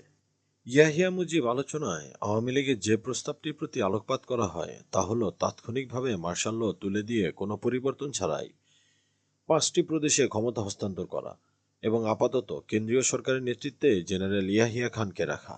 আর সংবিধান প্রণয়নের ব্যাপারে আওয়ামী লীগ প্রস্তাব করেছিল যেন জাতীয় সংসদকে প্রথম থেকেই 2টি কমিটিতে ভাগ করা হয়, যার প্রতিটিতে পূর্ব ও পশ্চিম অংশ থেকে এমএনএ থাকবে। কমিটিগুলো প্রদত্ত সময়সীমার মধ্যে ইসলামাবাদ ও ঢাকায় বৈঠক করে পৃথক পৃথকভাবে রিপোর্ট তৈরি করবে। এরপর জাতীয় সংসদ এই রিপোর্টগুলো নিয়ে আলোচনা করার জন্য বসবে এবং দুইয়ের মধ্যে সমঝোতার রাস্তা বের করবে। ইতিমধ্যে 1962-র সংবিধান সংশোধন ও ঘোষণা করা যেতে পারে, যেখানে 6 দফার উপর ভিত্তি করে পূর্ব পাকিস্তানে পূর্ণাঙ্গ স্বায়ত্তশাসনের ক্ষমতা নিশ্চিত করা হবে। পশ্চিম পাকিস্তানের প্রদেশগুলোতেও তাদের নিজস্ব স্বায়ত্তশাসনের পরিধি তৈরি করার স্বাধীনতা দেওয়া হবে। ক্ষমতা হস্তান্তরের এই পরিকল্পনা রাষ্ট্রপতির ঘোষণার মাধ্যমে প্রকাশ করার কথা ছিল। রাষ্ট্রপতি এতে একটা ভালো দিক দেখেছিলেন। এতে তার অবস্থানের কোনো পরিবর্তন হয়নি। তিনি তখনও রাষ্ট্রপতিই থাকবেন। তাকে সহযোগিতা করার জন্য তার পছন্দের উপদেষ্টারাই থাকবে। কিন্তু এই পরিকল্পনার মধ্যে কিছু বড় ধরনের ঘাপলা ছিল। মার্শাল ল যদি তুলে দেওয়া হয় তাহলে ইয়াহিয়ার শাসন তার আইনসিদ্ধতা হারাবে, আর প্রদেশগুলো তখন মুক্ত কণ্ঠে স্বাধীনতা ঘোষণা করতে পারবে। তারপরও ইয়াহিয়া মুজিবের কাছে অঙ্গীকার করলেন যে ভুট্টো যদি এতে কোনো আপত্তি না তোলেন তাহলে এই পরিকল্পনা গৃহীত হবে। এজন্য ভুট্টোকে আবারও একবার ঢাকায় আসতে বলা হলো। তিনি তখনও করাচিতে বসে পরিস্থিতি পর্যবেক্ষণ করছিলেন। সেখান থেকে তিনি এর মধ্যেই রাষ্ট্রপতির কাছে টেলিগ্রাম পাঠিয়ে দিয়েছিলেন যে পাকিস্তান পিপলস পার্টিকে এড়িয়ে গিয়ে যদি কোনো সিদ্ধান্ত গৃহীত হয় তবে সেটা কোনো কাজে আসবে না। ভুট্টো যথারীতি ঢাকায় আসতে অস্বীকার করলেন। এর কারণ হিসেবে তিনি বললেন, রাষ্ট্রপতির কাছে আগেই তার দৃষ্টিভঙ্গি পরিষ্কার করে দিয়েছেন। অপরদিকে মুজিব সভার টেবিলে ভুট্টোর উপস্থিতির বিরুদ্ধে ছিলেন, যেহেতু তিনি পূর্ব পাকিস্তানের রক্তক্ষয়ের জন্য ভুট্টোকে দায়ী করেন। টেলিফোন ও টেলিপ্রিন্টারের মাধ্যমে যখন ভুট্টোকে ঢাকায় আনার জন্য প্ররোচনা দেওয়ার চেষ্টা করা হচ্ছিল, সালিক সে সময় ঢাকা প্রেস ক্লাবে যায়, যেখানে মুজিবের কাছের একজন প্রবীণ সাংবাদিক জনাব হোসেনের সাথে দেখা হয়। তিনি বলেন, আমরা যতটুকু বুঝতে পারছি ভুট্টোর দাবি অবান্তর। একবার যখন আমরা ইয়াহিয়াকে বোঝাতে পেরেছি, ভুট্টোকে বোঝানো এখন তারই দায়িত্ব। আর ভুট্টো যদি তাকে অমান্য করে তাহলে তার বিরুদ্ধে কঠোর ব্যবস্থা নেওয়া উচিত। স্পষ্টতই তিনি পশ্চিম পাকিস্তানের রাজনৈতিক বাস্তবতা সম্পর্কে অজ্ঞ ছিলেন। ইয়াহিয়া অমনটা করলে নিজের পায়েই কুড়াল মারবেন। ফেরার পথে সালিক পিপল এর অফিসে নামলেন। এটি এমন এক উগ্র দৈনিক যা সেনাবাহিনী বদনাম করে আজগুবি সব কাহিনী ছাপানোর জন্য কুখ্যাত। নিউজ রুমে গিয়ে 3 জন আওয়ামী লীগের ব্যারিস্টারকে দেখতে পেলেন, যারা বর্তমান সংকটের সময় সেনাবাহিনীর ভূমিকা ও উদ্দেশ্য নিয়ে সালিককে জেরা করতে শুরু করলেন। তাদের একজন, যদি ঠিকমতো মনে করতে পারি, তাদের একজন শাহাবুদ্দিন নাম, বললেন, সালিক, তুমি কি মনে করো না যে সেনাবাহিনী যেহেতু নিজের রক্তের বিনিময়ে দেশকে রক্ষা করে, তাই তাদেরই দেশ শাসনের অধিকার আছে? সালিক বললেন, না, আমি তা মনে করি না। অফিসার আর সেনাদের বেশিরভাগই নিজের ভূমিকা হিসেবে সীমান্ত প্রহরার চেয়ে বেশি কিছু দাবি করে না। শাহাবুদ্দিন বললেন, তাহলে তোমরা জনগণের প্রতিনিধিদের কাছে দেশ শাসনের ভার কেন ছেড়ে দাও না? তোমার আওয়ামী লীগের খসড়া সংবিধান কেন মেনে নেও না? এটা মেনে নেওয়ার দায়িত্ব রাষ্ট্রপতি ও রাজনীতিবিদদের। সেনাবাহিনীর সাধারণ পদস্থ সৈনিকদের এই ব্যাপারে কিছুই বলার নেই। সাদা শার্ট ও কালো রিমের মোটা কাচের চশমা পরিহিত দ্বিতীয় ব্যারিস্টার তর্কে যোগ দিলেন। তিনি বললেন, আমি তো বলবো তোমরা আওয়ামী লীগের সংবিধানকে একটা সুযোগ দিয়েই দেখো। যদি দেখো যে এটা জাতীয় স্বার্থের পরিপন্থী, যেমনটা তোমরা ভয় পাচ্ছ, তাহলে বাতিল করে দিও। তোমাদের হাতে তখনও বন্দুকের সাথে সাথে যুক্তিও থাকবে জাতীয় সংহতি রক্ষার কাজে লাগানোর জন্য। সালিক যুক্তি দেখালেন, আমি মনে করি না একটি সংবিধানকে শুধুমাত্র পরবর্তীতে বাতিল করে দেওয়ার জন্য গ্রহণ করা উচিত। এটি একটি পবিত্র দলিল, যা একবার গ্রহণ করলে অবশ্যই রক্ষা করা উচিত। ব্যারিস্টার তীব্রভাবে বলে উঠলেন, সেনাবাহিনী আবার কবে থেকে সংবিধানের রক্ষক হয়ে উঠল? তুমি এখন আমাদেরকে সংবিধানের পবিত্রতা নিয়ে বক্তৃতা দাও, 1 দশকের মধ্যে দুইটা বাতিল করার পর? তৃতীয় ব্যারিস্টার তখনও তর্কে যোগ দেননি, কিন্তু দেরি হয়ে যাচ্ছে দেখে এমন ভারী জ্ঞানগর্ভ আলোচনা চলা সত্ত্বেও আমি সম্পাদকের কাছে বিদায়ের অনুমতি চাইলাম। ভারাক্রান্ত এক মন নিয়ে ক্যান্টনমেন্টে ফিরে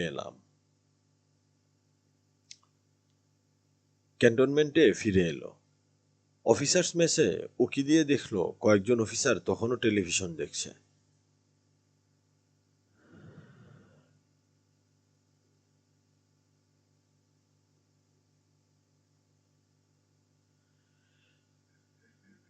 সেখানে কয়েকজন অফিসারকে ব্যারিস্টারদের সাথে সালিকের অভিজ্ঞতার কথা বললেন। ক্যাপ্টেন চৌধুরী মন্তব্য করলেন, রাষ্ট্রপতি ব্যাপারটা খুব বেশি টেনে নিয়ে যাচ্ছেন। তার দরকার ছিল শুধুমাত্র আদেশটা দিয়ে দেয়া। এই জন্য ফৌজের একটা কোম্পানি যথেষ্ট। ভুট্টো ও তার প্রধান সহচররা ২১ মার্চ রাতে এসে পৌঁছালেন। আওয়ামী লীগ বাংলাদেশে আসা সকল অতিথিকে অভ্যর্থনা জানানোটা কর্তব্য ও অধিকার হিসেবেই গণ্য করল। তাই তারা জোর দিল যেন পিপিপি নেতাদের অভ্যর্থনা ও নিরাপত্তার দায়িত্ব আওয়ামী লীগ স্বেচ্ছাসেবকদের দেয়া হয়। যদিও আওয়ামী লীগের কার্যক্রমের কার্যকারিতা নিয়ে সেনাবাহিনীর যথেষ্ট সন্দেহ ছিল, এজন্য তারা নিজেদের বিকল্প কর্মসূচির ব্যবস্থা নিয়ে রাখল। ভুট্টোর হাতে ক্ষমতা হস্তান্তরের ব্যাপারে আওয়ামী লীগের পরিকল্পনার প্রধান বিষয়গুলো রাষ্ট্রপতি নিখুঁতভাবে বর্ণনা করে বললেন, এখন এটা কার্যকর করার জন্য তার অনুমোদনের অপেক্ষায় আছে। ভুট্টো এতে যে প্রক্রিয়া দেখিয়েছিলেন তার নিজস্ব ভাষায় তা ছিল এরকম: আমি আমার সহকর্মীদের সাথে ২ কমিটি পরিকল্পনা নিয়ে আলোচনা করেছি। তারা সন্দেহ প্রকাশ করে আমাকে পরামর্শ দিয়েছে যে আমার এই পরিকল্পনা মেনে নেওয়া উচিত হবে না, কারণ এতে ২ পাকিস্তানকে পৃথক করার বীজ লুকানো আছে।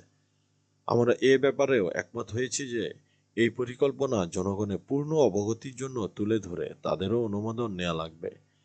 ২-৪ জন রাজনৈতিক নেতা মিলে সাংবিধানিক ও আইনসিদ্ধ ক্ষমতায় নির্বাচিত পুরো সংসদের অস্তিত্বকে উপেক্ষা করতে পারে না।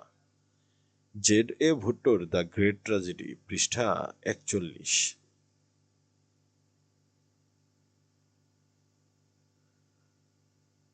অর্থাৎ বহুল প্রতীক্ষিত ভুট্টোর অনুমোদনে দেখা পাওয়া গেল না। দুর্ভাগ্যজনক ত্রিমুখী অবস্থাই জারি রইল।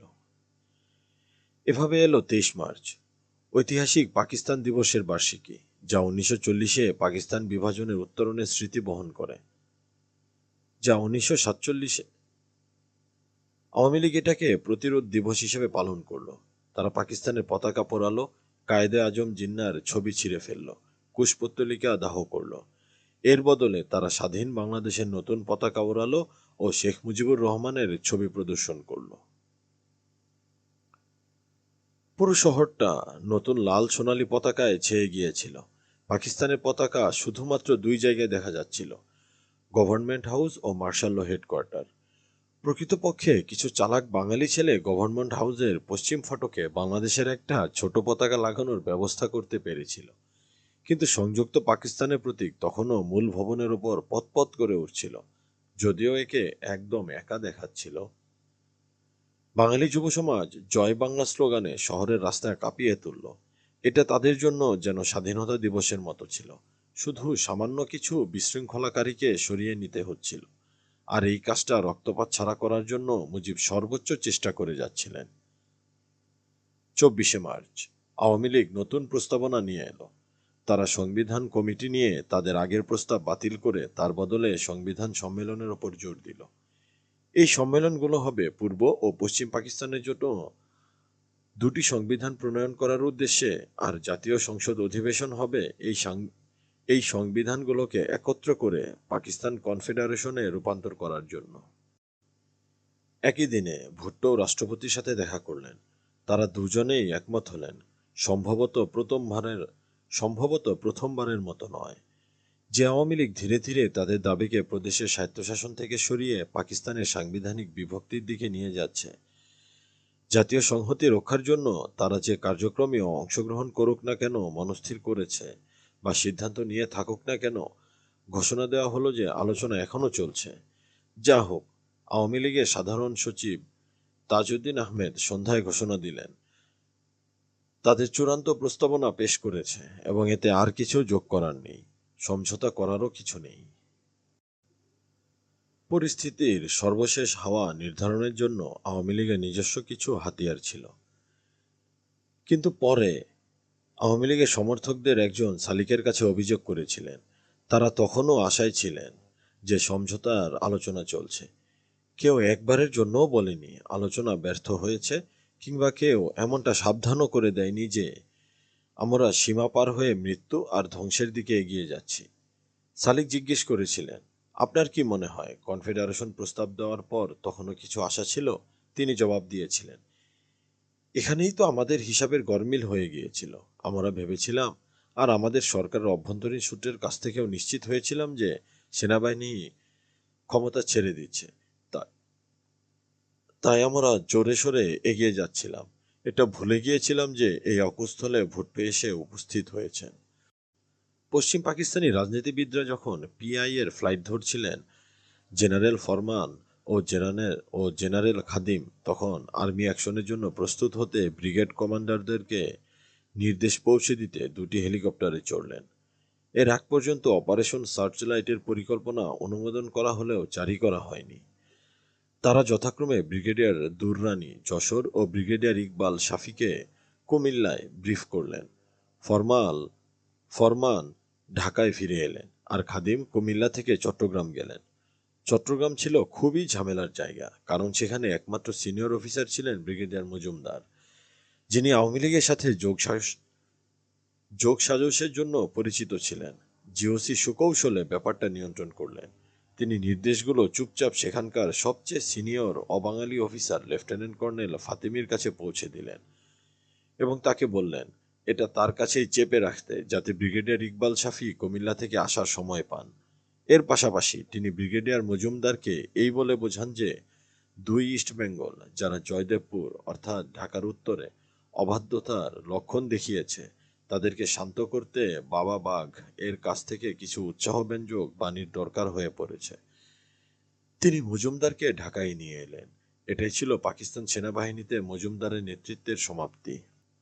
অন্যান্য গুপ্তচররা, মূলত সিনিয়র স্টাফ অফিসাররা অন্যান্য ক্যান্টনমেন্ট যেমন সিলেট, রংপুর, রাজশাহীতে একই মিশনে গিয়ে আওয়ারের ব্যাপারে টেলিফোনের মাধ্যমে পরে যোগাযোগ করার কথা ছিল, কারণ রাষ্ট্রপতি তখনও নির্দেশ দেননি।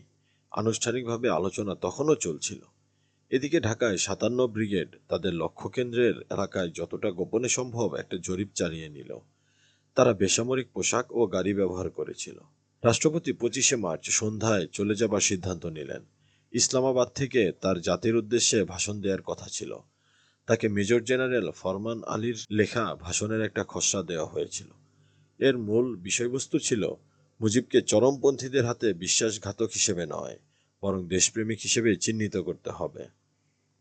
মুজিবকে কোনো অপরাধের জন্য গ্রেফতার করা হয়নি, বরং শুধুমাত্র নিরাপদ হেফাজতে নেওয়া হয়েছে।